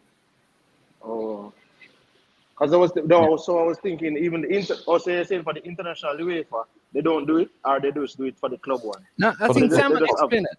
I understand. Yeah, I think he explained that this is something unique to CONCACAF. Yeah. And it's interesting that it started 2018. I think a lot of that was done to the benefit of one particular CONCACAF nation to squeeze them into a certain position so they could qualify for the World Cup. See that they're going to be one of the host nation in the next edition of the World Cup. But Women's World Cup qualifying also starts in 2025. Simon, you want to tell us a little bit about that? Right. So the next World Cup itself, like Mr. Chung had said quite earlier, will be 2027. The host nation for that tournament is still to be decided. And it's also quite exciting as well because you could have Mexico and the US hosting the next Women's World Cup. They've submitted a bid, which means that Whoa. you wouldn't have Mexico and USA in World Cup qualifying, which of course would Whoa. leave Canada, Jamaica in the mix. Panama, etc., for World Cup qualifying. We'll see if that will affect the slot allocation. But Mexico and the US have submitted a joint bid to host the next Women's World Cup, which is, very good. So you could have back-to-back tournaments in our backyard. Yeah, and I mean, is there any expansion? Like we see where the men's version is expanded. Is there any plans to expand? Or female football is not at the place yet? Well, the World Cup last year expanded from 24 to 32 teams. So this tournament coming up in 2027, it will remain at 32 teams. I know Gianni Infantino, FIFA president, wants it to be aligned with men to be 48 That's what I was teams. thinking, But not quite at this stage just yet. I think there's more a conversation of the youth tournaments, because an under 20, under 17 World Cup is a 24 team tournament right now. How could we get that to a 32 team event? And of course, right now, Concacaf has 4 spots for under 17 and under 20 World Cup. That could potentially be 6 in the future. So we'll see how those conversations progress. But for the Women's World Cup, it'll be a 32 team event. Yeah, but isn't that because I realize that the European slots, so under 20 and under 17, is way less. Mm-hmm. Yeah, there's a bit more symmetry in things. Africa, UEFA, etc., has the same. Even Oceania with 2 spots. So you could say a bit more symmetry in the distribution of the spots. Yeah. For the youth. Yeah, absolutely. So And that's why you find teams, they might win a World Cup, but you don't see them 2 years later. You might not see that team come and defend their title. I think that would be so good doing. I mean, if with all the infrastructure development and expansion for the Men's World Cup in 2026, I think it would be a good thing to like I said, to probably keep the women's version here, because you'd have done the expansion work. Yeah, exactly. Already. It's quite a time frame because you think about it, the Copa America this year, next year Gold Cup, 2026, the Men's World Cup, 2027 potentially a Women's World Cup, and 2028 Olympics. So the US is going to be jam-packed, and the facilities are ready. They all have the best facilities in the world. So, but question though. Just like how you have like the US is going to host the World Cup. I think there's 74 games in the US of the 104 games. If I'm not mistaken, I think the 75% of the World Cup will be 75% of the World Cup will be in the US, and the next 25% being shared between Mexico and Canada. Correct. My thing is right. It's a FIFA Women's World Cup, and they're hosting it in the US and Mexico. No. Would it not be possible? Oh, it's right now. Oh, it's not. It's not. Yeah, it's not confirmed. For example, say it's not confirmed, and we could say, there's a giant bid between US, Mexico, and even Jamaica, so we could get even one group. Is that not something that would you think would be a bad idea? Like we could get a group. Why would those nations want to submit a bid with Jamaica? Because the US is going to say the US could say, but we can put the game in Florida. We can put the game in Miami. But why should we play a group in Jamaica? Like, how many games can play on a rainy day in the national stadium in its present condition? But then money comes back down to negotiation. Remember, at the end of the day, the Concacaf is a region. They have submitted bids with Canada, and they have submitted bids with Mexico. But I feel like that's more like North, like Canada, USA are more like North America, not Caribbean. I could understand if the Caribbean nations put in a bid for the Caribbean to host a World Cup, and that would be like Jamaica, probably Trinidad, where again is big enough to even host a group and have infrastructure in the Caribbean. Dom rep for me. Dom rep, yeah. That's probably it. So even to host a World Cup in the Caribbean, you may have to even go Caribbean and Central America, probably throw in a Panama. I don't even know if that would make sense, or a Honduras or El Salvador. But as I'm saying though, management, you see, I think this has to come down even with the strength of Concacaf, right? Because if it is that remember, there cannot be so many events going on in the region of Concacaf, and the only countries benefiting out of it is USA, Mexico, and Canada. And the Caribbean countries, there is no benefit to the Caribbean countries. But USA is not bidding for it for Concacaf. All right, so USA is just in the Concacaf, though, CC. They're not bidding for it for Concacaf nations. They're bidding for it in Concacaf because they're in Concacaf. And so so the USA is not going to bid and then attach Jamaica to it. When everything that Jamaica would have to offer to host a zone, they believe that they can do it and do it better. They will do it with Mexico because they know Mexico hosted a World Cup before and it gives their bid a great more clout. If USA, Canada, and Mexico do that, it's a to me, they believe it gives them more clout to do it because the infrastructure is there. USA thinking, okay, let's partner with Jamaica. I think it would be better if Caribbean nations, Jamaica, Trinidad, and probably Dominica says, listen, let's try to get the under-20, under-17 World Cup, male and female, over a period of time. I don't know. Well, I was just thinking, I understand your point, I was just thinking on the basis we could, because so many football events coming through, I think that's where we have to look at even the infrastructure. Because I was thinking on the basis we could do the Youth World Cup with a few other Caribbean countries, but I was wondering But Trinidad, CC, you know that Trinidad did the Youth World Cup by themselves, right, Simon? By themselves, under 17 men and women, yeah. Yeah, by themselves. I think that's what Jamaica should shoot for. Try to host even the women's under 17 World Cup. Or a beach World Cup. I think Jamaica can host a beach World Cup. Although most of our beach have to pay to use. But I think maybe we can find Saba, but what beach would we use? That's the problem with Jamaica now. Think about it. Tell me what. Hellshire has been sold out. Mm. Yeah, that's true. That is a concern. FIFA would have to negotiate with some of the hotels. That's what FIFA did with Bahamas when Bahamas hosted the World Cup in 2017, and Bahamas much smaller than Jamaica. Mm-hmm. It became a reality. So yes, you're right. FIFA would have to come in and negotiate, and that might. Drew says, "Let's leave the beach thing alone." All right. So the other thing we want to talk about the games for the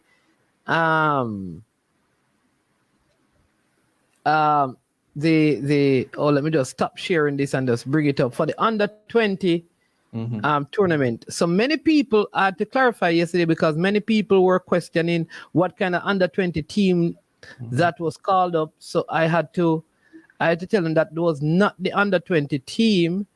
It was just a group of players who were brought in to work with the coaches that were here from across the Caribbean. And it had nothing to do with the Jamaica under 20 team preparing, because even Coach John Wall is not here. But we have on screen the schedule of games. Do you want us to come down to the Jamaica's group? Sure, there you go, right there. So the ball kicks off on Saturday, February 24th for Jamaica. Yeah. And the times that you're seeing there is local time. So that's St. Kitts time or Eastern Caribbean time, so that the viewers are aware. And they are 1 hour ahead of Jamaica, which means that all of Jamaica's games will be 5 p.m. Jamaica time and 6 p.m. St. Kitts time. So all of the games will be close to being under the lights, you could say. Our second half will be under the lights, not the curtain raiser in the 3 o'clock sun hot. So all games is at a consistent time. The only, you could say, situation is that there's a quick transition between games. You play, rest, play, rest, play. So 3 games in 6 days. So a quick turnaround in terms of the 3 matches in the qualifiers. So we play Martinique first. Mm-hmm. Then we play Grenada second. Right. The technical center is grass field, right? Honestly, it is turf. Oh no! Like what is that? Like what we have up by Captain Horace Burrell? Very much similar. Very, very similar. Yeah. Oh, And it was, we have Bermuda as well. yes, Bermuda is in our group. Bermuda, Grenada, and Martinique. The group Oh winner yeah, yeah, yeah, yeah, advanced yeah. to the final round. Grenada started training, and coach Long, Anthony long Bliss. time. Yeah, yeah. Yeah, they have And been they training for quite a piece- while. getting their pieces together. Bermuda started camps a few weeks ago, and Martinique, they've had some players playing in the Coupe de France, the French Cup, the French FA Cup quite recently as well. So they've had some experience under their belts as well. So Yeah, but you know what I realized with Guadeloupe and the Martinique that yeah, the top clubs in those countries normally play in the French Cup in the early rounds, so they are right. not really in like the French league playing. Hmm. So like the top Guadeloupe club could end up playing against PSG depending on how far they advance. But Exactly. that don't mean that the players are playing quote unquote in France. Hmm. Yeah, true, because your group could be in Guadeloupe or in Martinique, that FA Cup tie, etc. So yeah, you're right. You have to Exactly. realistically you have to reach the fourth or fifth round to play a League club and come up Yeah. with Mbappe, Yeah. etc. Yeah. It's true. Yeah. Yeah. It's true. Brando, I don't know. I think isn't Helsha sold out recently? I'm not sure the details there. Yeah, I think Helsha is private now. I'm almost certain that it was sold out and under private ownership. So when this first round is finished, so the group you play 3 games, right? You top the group. So Jamaica tops the group. So by March, I think so. It is the last game is on the 28th. So the 28th of February. Yeah. 3 games, 6 days. Bam, Oh, bam, so bam. so isn't that the day when now the senior team supposed to be heading to play the friendlies in Trinidad? Along those lines. Along those lines, yeah. Because yeah. When so after this now, when is the next round? Yeah, Concacaf haven't revealed the dates yet for the final round. What they have said it's realistically is going to be the summer of 2024. So I'm expecting after Copa America that the final round will be played. But one thing for know for sure that the group winners will join the likes of US, Honduras, Mexico, DR, Panama, etc. Within that final round. You can have 12 teams in the final round, and the 4 quarterfinal winners will qualify for the Under-20 World Cup in Chile next year. Okay. And on the Chile note, the Reggae Girlz go and play Chile in 2 games. Yeah, good games. Really, really good games. These were our curtain raisers. Didn't we play Chile recently? We played them 2019. This was before we qualified. Well, dress rehearsals for the World Cup. Marla Sweatman scored what is called an Olympic goal, a goal directly from a corner kick. We won the first game 1-0 in Kingston and 3-2 in Mobe. So good results, against Chile. So let's hope we can replicate that on their turf in South America as well. Great pitches. They've hosted an Under-17 World Cup and a Senior World Cup back in '62. Good facilities, great environment. Because they're so close to Antarctica, it can be a bit nippy, but I expect the girls to come out flying colors for these games. Yeah, and I see Jade Bailey is back. Yeah, it just goes to show, patience, because the length of time she was out, you can only imagine the frustration. It must have been not being able to get back on the pitch and playing, being involved again with Jamaica, wishing her all the best and that things goes well at her new club as well, London City Lionesses. So, injury can really impact things, but great mental strength to return. London City Lionesses is also the home of Groves. Izzy Groves, yeah. Yeah, because she's with that club as well. Exactly, yeah, great support as well. London City Lioness is a team in the championship right now and pushing for Premier League, WSL promotion. Yeah. And I know you also said that the link, because people are asking where they can get the gears. Mm-hmm. But you said the link for the gears.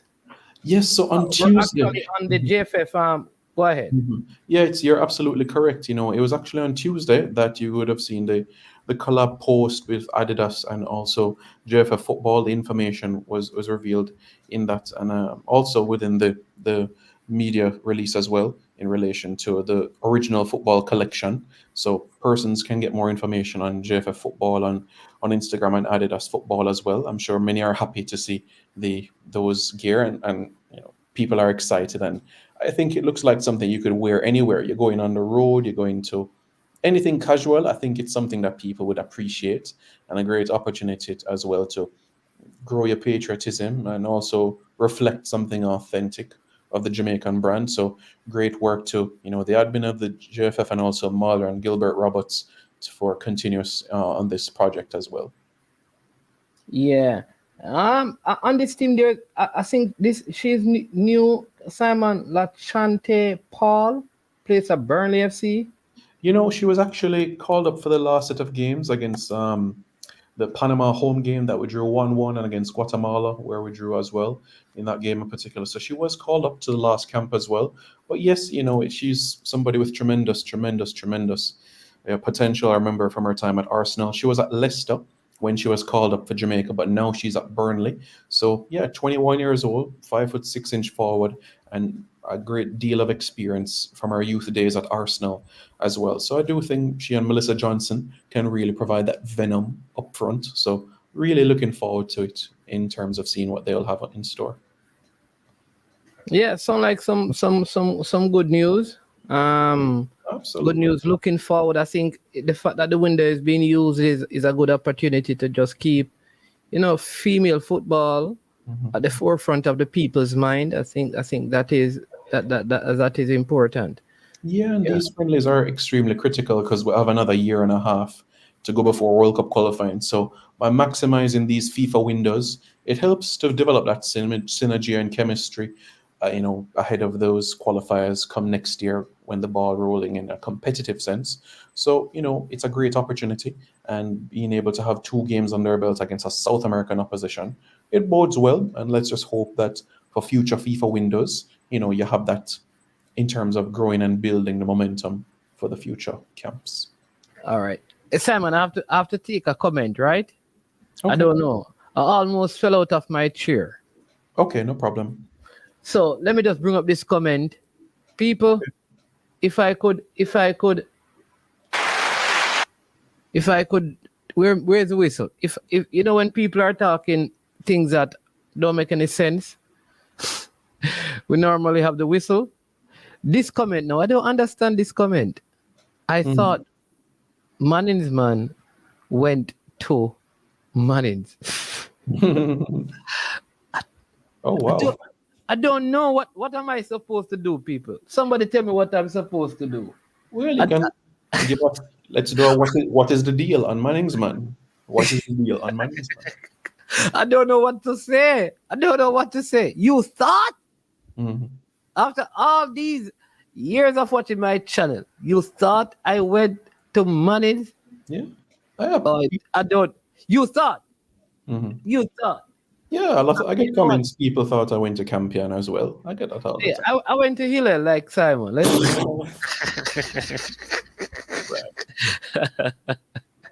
Atlanta Primus is the next player at London Lioness. Yeah, good player. The daughter of Linvoy Primus, former Portsmouth captain, alongside Sol Campbell, led them to that FA Cup in 2008. Good player. Yeah, and then a next Reggae Girl. Not really a move because this is like the club that I don't know, maybe she has college commitment, but she has just she's going to play. I want to know how this works though. Yeah. What is that fear? Hold on. The man said this is that. What is that fear? Hold on. Oh, Star. Do you know that? Simon? Starboy.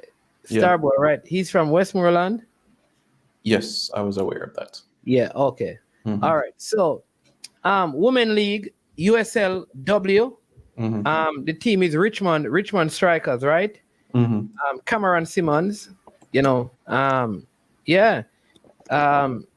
they announced Cam Simmons has committed to play for us this summer pending league and federation approval. So I think she's in university. So I think in the break she will be playing in the summer league. So that's good. Get some more playing time on her belt. So that's Richmond Kickers. I think her brother also played for that. Her father did play with Richmond Kickers. Back in the days, a lot of Jamaican players would play for Richmond Kickers, right? Yes, you're absolutely right. A great club has been a great hub for Jamaican players getting playing opportunities, perhaps a step towards a next chapter. But yeah, you seen Nick Simmons, her brother, play there last season, score goals. It was a pleasure being able to witness that. Yeah. Big up Nick as well. I know that he's chomping at the bits to be called up to the U2, get a look in for the U20. He believes that he's prime and ready to play U20 and stuff. So hopefully, the coach will, I don't know, give him an opportunity to showcase his talents, right? Okay. So it's a semi-pro summer league. So though she's in college, she can play. Or I didn't know that college, Yeah,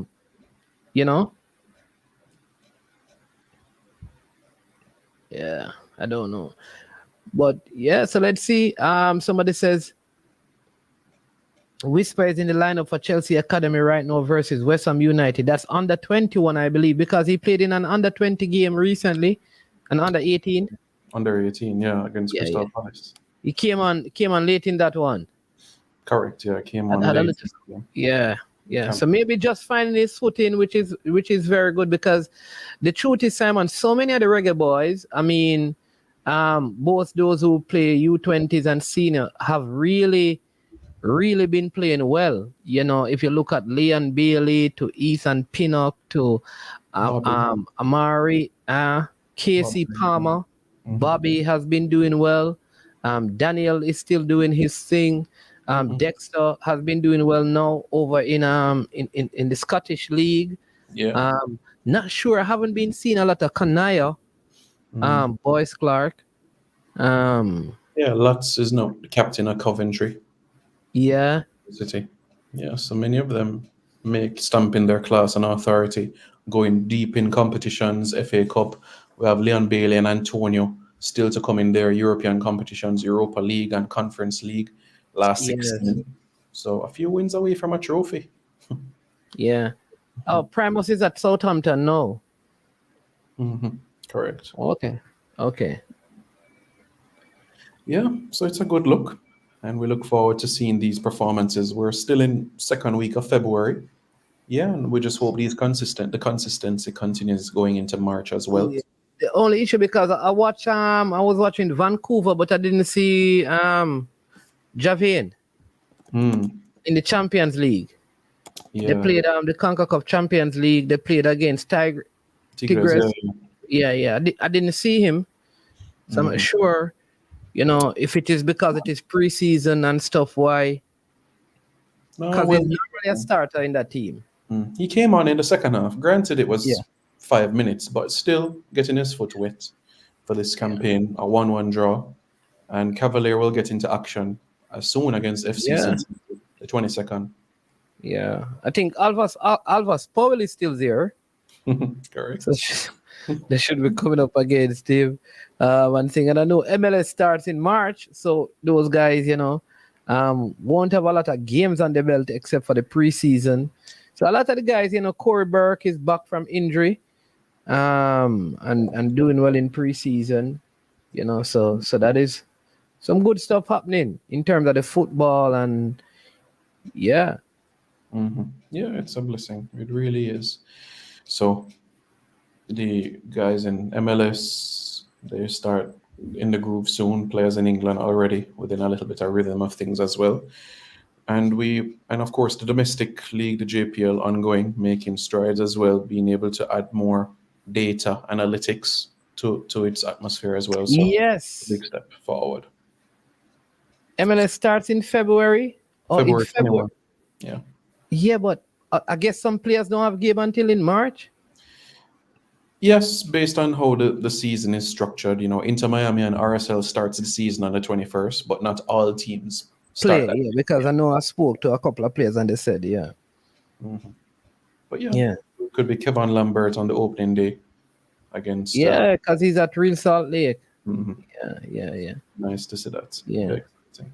It will be interesting to see, especially. But the JPL Y Scout is a new app they have. Where is it available now? So can people actually go into the Play Store, find the app?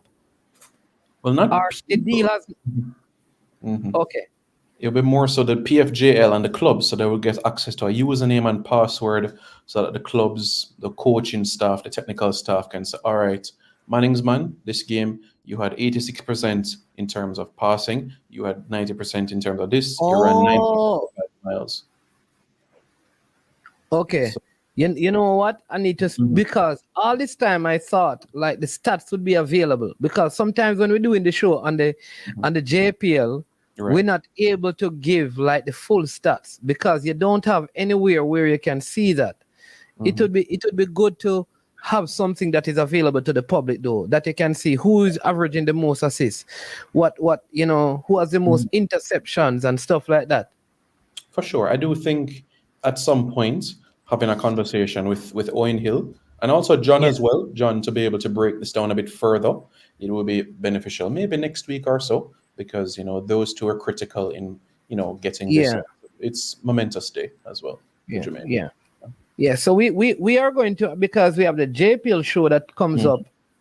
Yeah, there is a JPL app, Mikel, which is different from the app with the stats. Yeah. So the app with the stats, like Simon is saying, is something for the coaches.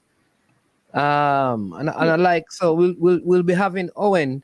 We'll probably start at 4. So at that time we'll have Owen Hill on, and he can probably give us some more details on that. But I think, Simon, for me, I think one of the biggest things with the league is we have to find a way to have every single game available for the public to see. Like, we have to find a format. It's just like with the EPL, you can watch all the games. So it's up to you, but you should not want to watch a game and it's not available anywhere. So suppose Simon says, hey, I heard about a player, Veer versus Humble Lion. That was not a TV game. I heard that he had an excellent game, right? I need to see what he was doing. How do you get that? Access to that? Yes, I understand, because you look at the number of teams that are in the league already, right? I know persons love to compare with England, right? But in Jamaica, we have 2 or 3 mainstream media outlets. All right, cool. And there's more than 3 matches on a given week for the Jamaica Premier League. There is Jamaica Premier League TV, their YouTube channel, that can stream games that are not the television games. Yeah. So that is an opportunity as well. And if you want to monetize it as well, perhaps that is something to be considered as well. But you have that platform, and the last game on that channel film was 10, 11 months ago. So that's something as well for games that are not the feature TV game or the curtain raiser. Exactly. And maybe the quality will not be like the Sportsmax ones. Yeah.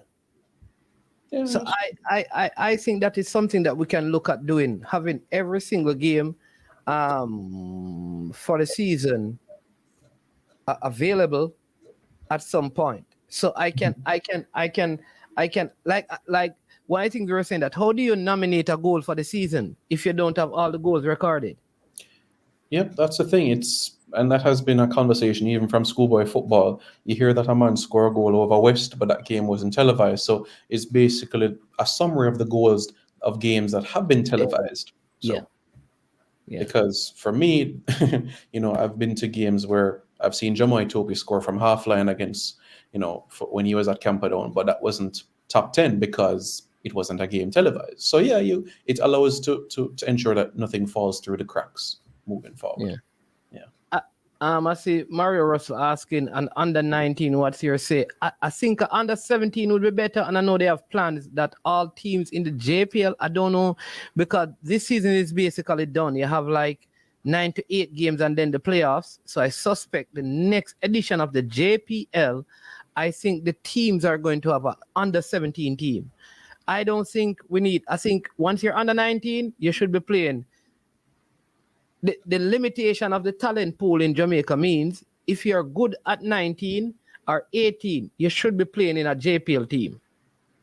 All right. And if you can't break through and you can't play under 17, you probably should try and play in the tier 2 and get some minutes on your belt. That's how I see it. But I don't think that we need an under 19 competition. I think we need an under 17 competition for all JPL teams. I think that would be a good start. And I also believe it should be a requirement. Like, I believe that all JPL teams, this is my thought, should have an affiliate female team. So for example, Mount Pleasant should have a female team. And or if they are not fully in control of it, I feel like they could partner with a female team in the parish. But I think that is the way you're going to probably get female football. I don't know how that would work because Senton don't have a female team, in the league. So now Mount Pleasant could probably work with the parish association to start a female team that they have some role in, and that becomes Mount Pleasant representative. So they have a female team. Same thing, Mobile United, there's a female team in Montego Bay. There should be a partnership. St. Catherine have Fraser's Whip. So maybe Fraser's Whip can connect with one of the teams. Veer have a female team. So Cavaliers have a female team. Yeah. Waterhouse has a female. I don't know that they used to. Arnett Gardens used to. Harbor View. I think like that is one of the way that should happen.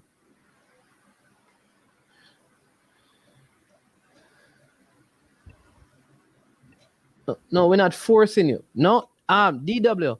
The league can actually stipulate that for you to participate in the league, you need to run under 17 and you need to run a female team.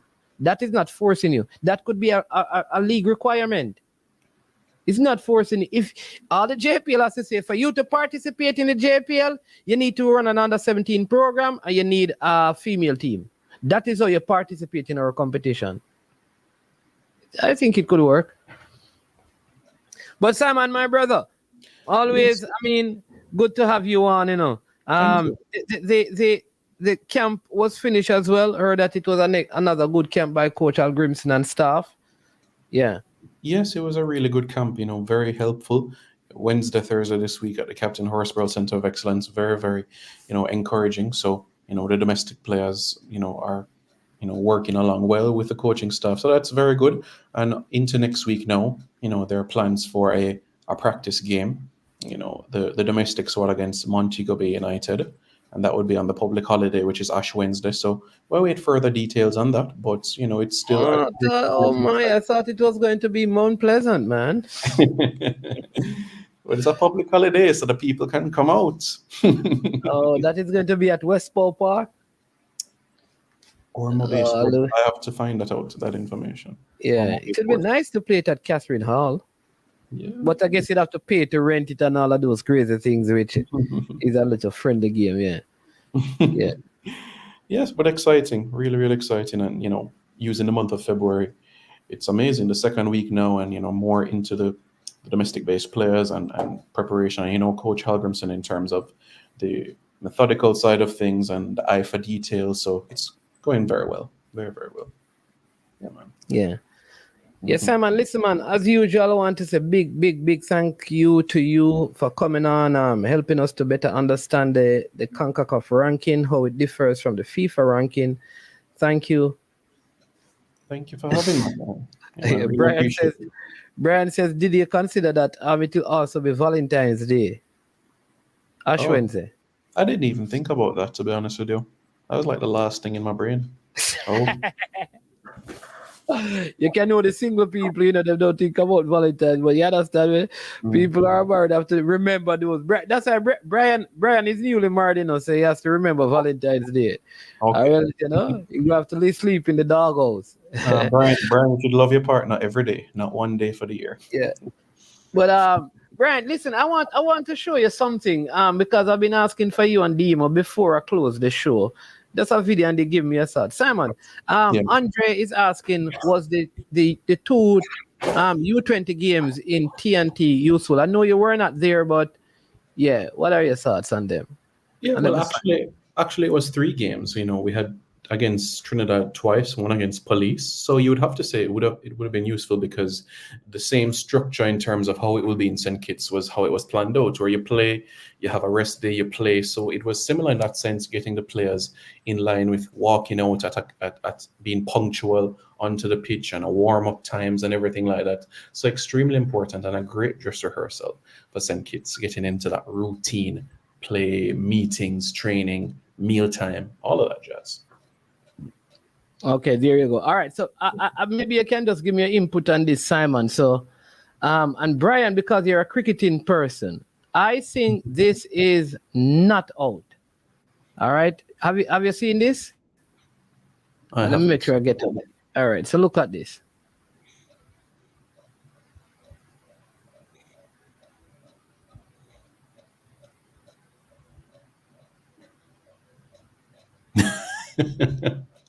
All right, when it comes to the next replay, I'll tell you. I'll give you my decision. Look at it again, slow motion, right? They're going to give it in slow motion.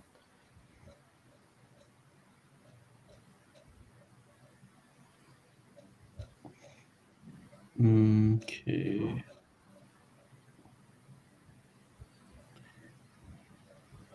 Okay.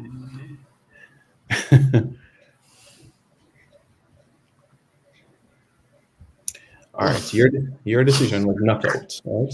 When he was over the ropes and he threw the ball back in the air, I am unsure if he had 1 foot grounded. If 1 foot was grounded, then I have to differ. That's a no. See, they are both up, so they were not grounded. All right. Okay. So you see the decision. You see they give out. All right. All right. So that is their decision. Now I want you to tell me what would be your decision. You say Brian Cummins. Exactly, Fresh God. That is 6 runs. 6 runs. I don't know how that can be out. That is 6 runs. What? This person, at that time, it was out. However, the rule has changed afterwards. So no, that would be not out. No. All right. So if I see so I could be in the stands, like Sabina Park is close to the field, right? So I could stand on that, you know, is it the George Headley stand? George Headley is with the blue chairs, the north stand is with the colorful chairs. All right. So I could stand on the edge of that, right? When the ball is coming, I leap from the edge of that and catch the ball. I am off the field. And because I'm leaping, though the ball would have gone into the stands, that would not be 6 runs. Though I caught the ball in the stands, but my feet are off the ground. And then I project myself forward, land on the field. That is not out, so I can feel off the field and lift my feet up off the ground to put the ball into play. I don't know. I have a problem with that. All right. Yeah, I have a problem with that. Go ahead, sir. Explain this to me. Yo, Simon, big up. What is one? I fear you think you're going bridging. First thing, I feel you see before the ball is being bowled, you have to be within the boundary line to be considered a part of the game. So if you're over the boundary before the ball is bowled, you can catch the ball and then say we're playing. All right. So once the ball is bowled, once the ball is bowled, then I can come off the field. If you are yet to attempt to take a catch, no. I don't know that it's going to come in my direction, you know. But the bowler releases the ball. I'm at long on, and I step back off the field because I realize Chris Gill probably licked this one. But man is man. Hold on, man is man. If you are within the bounds before the ball is bowled, then when the ball is bowled and it's hitting your direction, you can do what you just did. All right, so follow me. So let me give you a spinner. Players for India. Harbhajan Singh. No, man. Ashwin. Ravi Ashwin. So I see him release the ball. Remember, it takes a while to get there now. I am on long and I'm right on the boundary, but because I know it is crisp. It's not going to happen the way you just said. Man is man, it's not going to happen the way you just said. Let me give you a game. No, because what is it? Whether I take one step backwards off the field or take one step forward or stationary, it may not make a difference. So I decide, listen. Yeah, but you have to be on the field when the ball is delivered, though. Yes, all of you have to be on the field. So I am saying that when I see him release that ball, it is delivered. It don't get to the bat yet, because I take a couple of seconds. In those couple of seconds, I step. Man is man, nothing can go to brother. What man is man, nothing can go to brother. Yeah, man is bad. By the time in serve, I'm on to deliver the ball, you don't have enough time to do all the way after my ball. Because suppose the ball gets to you up on the ground, you're going to be behind the boundary, you can't start the ball from behind the boundary. For that. Okay. So, me hear what you ask about. You say before though, before the rule updated, that would have been fixed, because before the rule was that you had to take off from within the boundary. So let's say you were on the boundary rope and a ball hit over your head and you're about to leap up to catch it, but before you go up, you touch the rope, then that would have been fixed. I don't see but them change the rule now, though. I don't see how a man hit the ball over the boundary that far, 6 runs. That's what that is. And then you give him out. That don't make any sense. But but Mannings, whether that makes sense to you or not, that is the rule. And the umpires are not there to make the rule as them go along. They have to follow the rule that is there for them to follow. So the man was out after 6 then? Because that is 6. No, Mannings, he was out, not after 6. You can't be out after 6. Of course, but it was 6 runs. Isn't that 6? Mannings, man, the ball did not touch the ground beyond the boundary. But okay, so Brad, that don't make no sense. So a 6 is when the ball clears the boundary, or is a 6 when the ball clears the boundary and touches the ground? It have to touch somewhere because the ball can hang in the air forever. Gravity. No, all right. So is it 6 when the ball clears the boundary rope? Yes, and falls. It have to touch somewhere. I don't. Man is man. Hold on. Man is man. Yeah. Stop talk like a fairy tale. If the ball go across the boundary rope, it can't hang in the air forever. No. It must come down, you know. All right. So man is at man. what point is it a 6? When it lands or when it clears the boundary? It what the ball with man is man. Common sense, the ball have to land. All right. Have you seen those man is man? Have you seen those instances where the players like Andre Russell and those other players, a ball is hit over the rope, them leap up, the ball go beyond the boundary, them leap up and push the ball back in before it falls? Is that a 6? I believe if you're under, I'm not asking you to believe. Let me answer you. So if Andre Russell is on the field of play, he leaps, right? Holds the ball, dive in, but he's on the field of play and then throws it back in and somebody is, that's different than if I am off the field of play and touch that ball. I cannot touch the ball off the field of play and put it back in play. Yeah, man, that was before, but I'm saying the rule allows them to do it now. You don't understand that? Yeah. All right. Let me let Simon. I'm going to release Simon because he has to. I think Simon has to go. No problem. I just sent you a video of what Brian is talking about. Andre Russell made a stop similar to that nature, and 2 runs was awarded, not 6. So the visual representation might help. In terms of what Brian is saying. Okay. All right. Yeah. So let me see if I can to a minute, sir. All right, let me see if I can do this. What I'm saying, Brian, Andre Russell's scenario is different. This player is in contact with the ball outside the field of play because the rope is called the boundary. You are out of bounds handling the ball. You're not in bounds handling the ball, out of bounds. The person handling the ball is out of bounds. That is my issue with it. He's gone. Argument only mean run gone. Yeah, what I'm saying is that if you're inbounds and you touch the ball and the ball is out of bounds, you are inbounds. But if you're out of what they call the boundary and touch the ball, it's just like in football. If you're off the field, you can't be off the field and except for like a throw-in where you have to say off the field. I cannot pass the ball to you and you run off the field and head it back into play, do a diving header, head it back into play, and I score and they give the goal. Where Brian gone?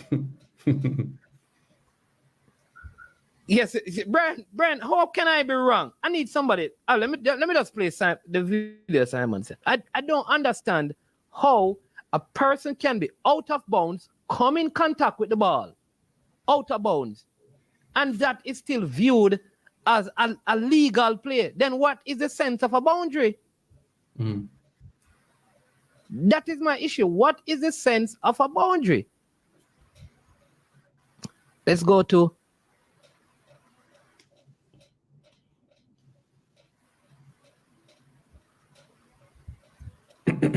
yeah.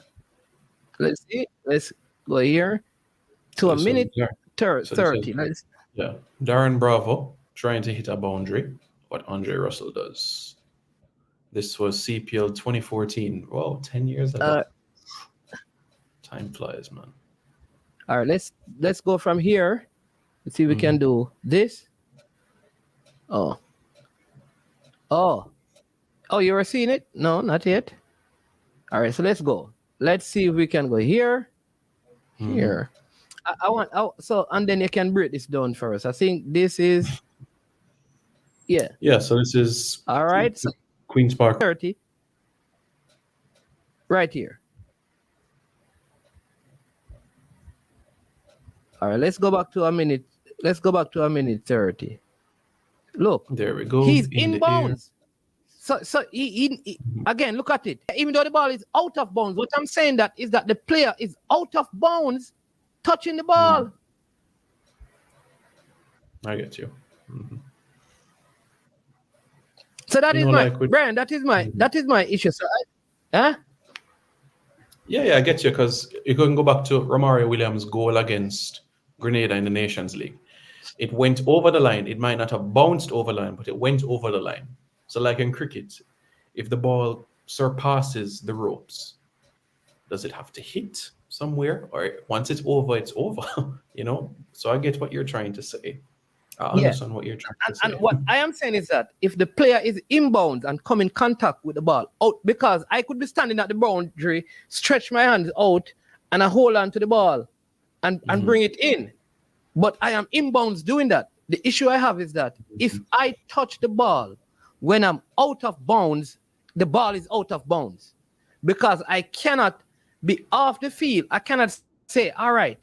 Because when I'm off the field in football, I'm at the goal line. I'm off the field on the goal line and say, all right, no man, just pass it because I can't be offside. I'm off the field. But when you pass it, I'm going to head it back to you so you can score. That would not be given because they're going to say, no, but you're out of bounds.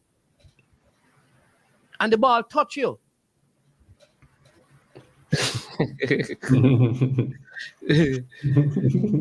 Oh, okay. So they changed the rule, Brian. You see that, Brian? You are wrong because they changed the rule. All right, Simon, thank you for that one. I just saw it and I thought it was a very interesting decision to give the player out.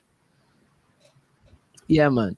All right, so people listen, you can join again at 4. We'll be having Owen Hill and Mr. Rudolph Speed talking about the JPL. We were told that there was a big surprise at Mount Pleasant. We need to call Mr. Christie because it was a very young surprise at Mount Pleasant at Draxall.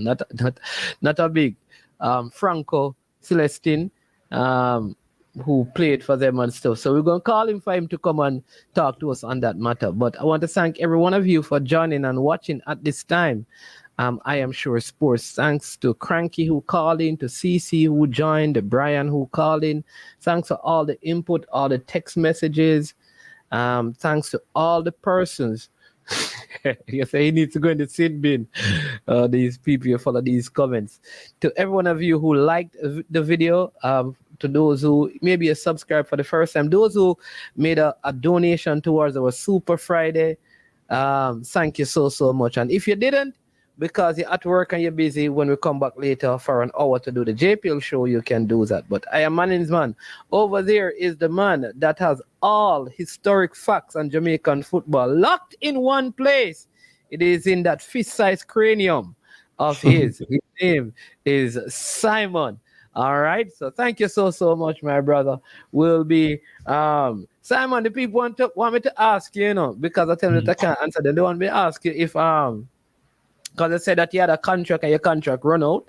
So they want to know if you have renewed, if you have re-signed to work with the GFF, or will you still be there or you're gone? Because, they were told that in December, all of us, will not be there anymore. So they want to know if you're staying with the GFF. So I tell them that when the news is broken, you can check them over Reggae Boys commentary, and he will tell you what is happening over there. They are convinced that you and I have not, we don't have any contract anymore, and we need to sign, and we need to tell them when we are going to re-sign, and if we're going to re-sign. A good reason, because I think that we have done, decent job.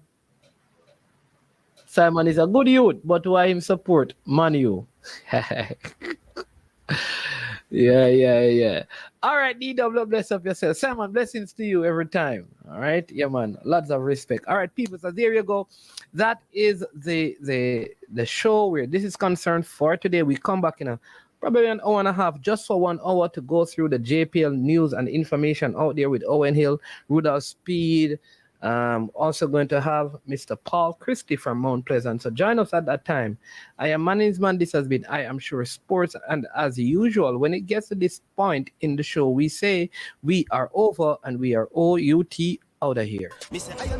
Watch about dog, SK New heard this. The body out there, Sniper King I represent for I Am Sure Sports. You get to me, I say, when you want the latest news and sports and updates and all of that, check out I Am Sure Sports. You know the thing was in. Remember, cover the whole island. Remember Kingston, Westmoreland, Galchester, Ocho-Rios, Galtigo Bay. Everywhere. I Am Sure Sports. Check it out for the latest news and latest updates. Sniper King I represent. Where them feel like? Yeah, someone on for the food from young, from where they knee height. I Am Sure Sports. Yeah, dog.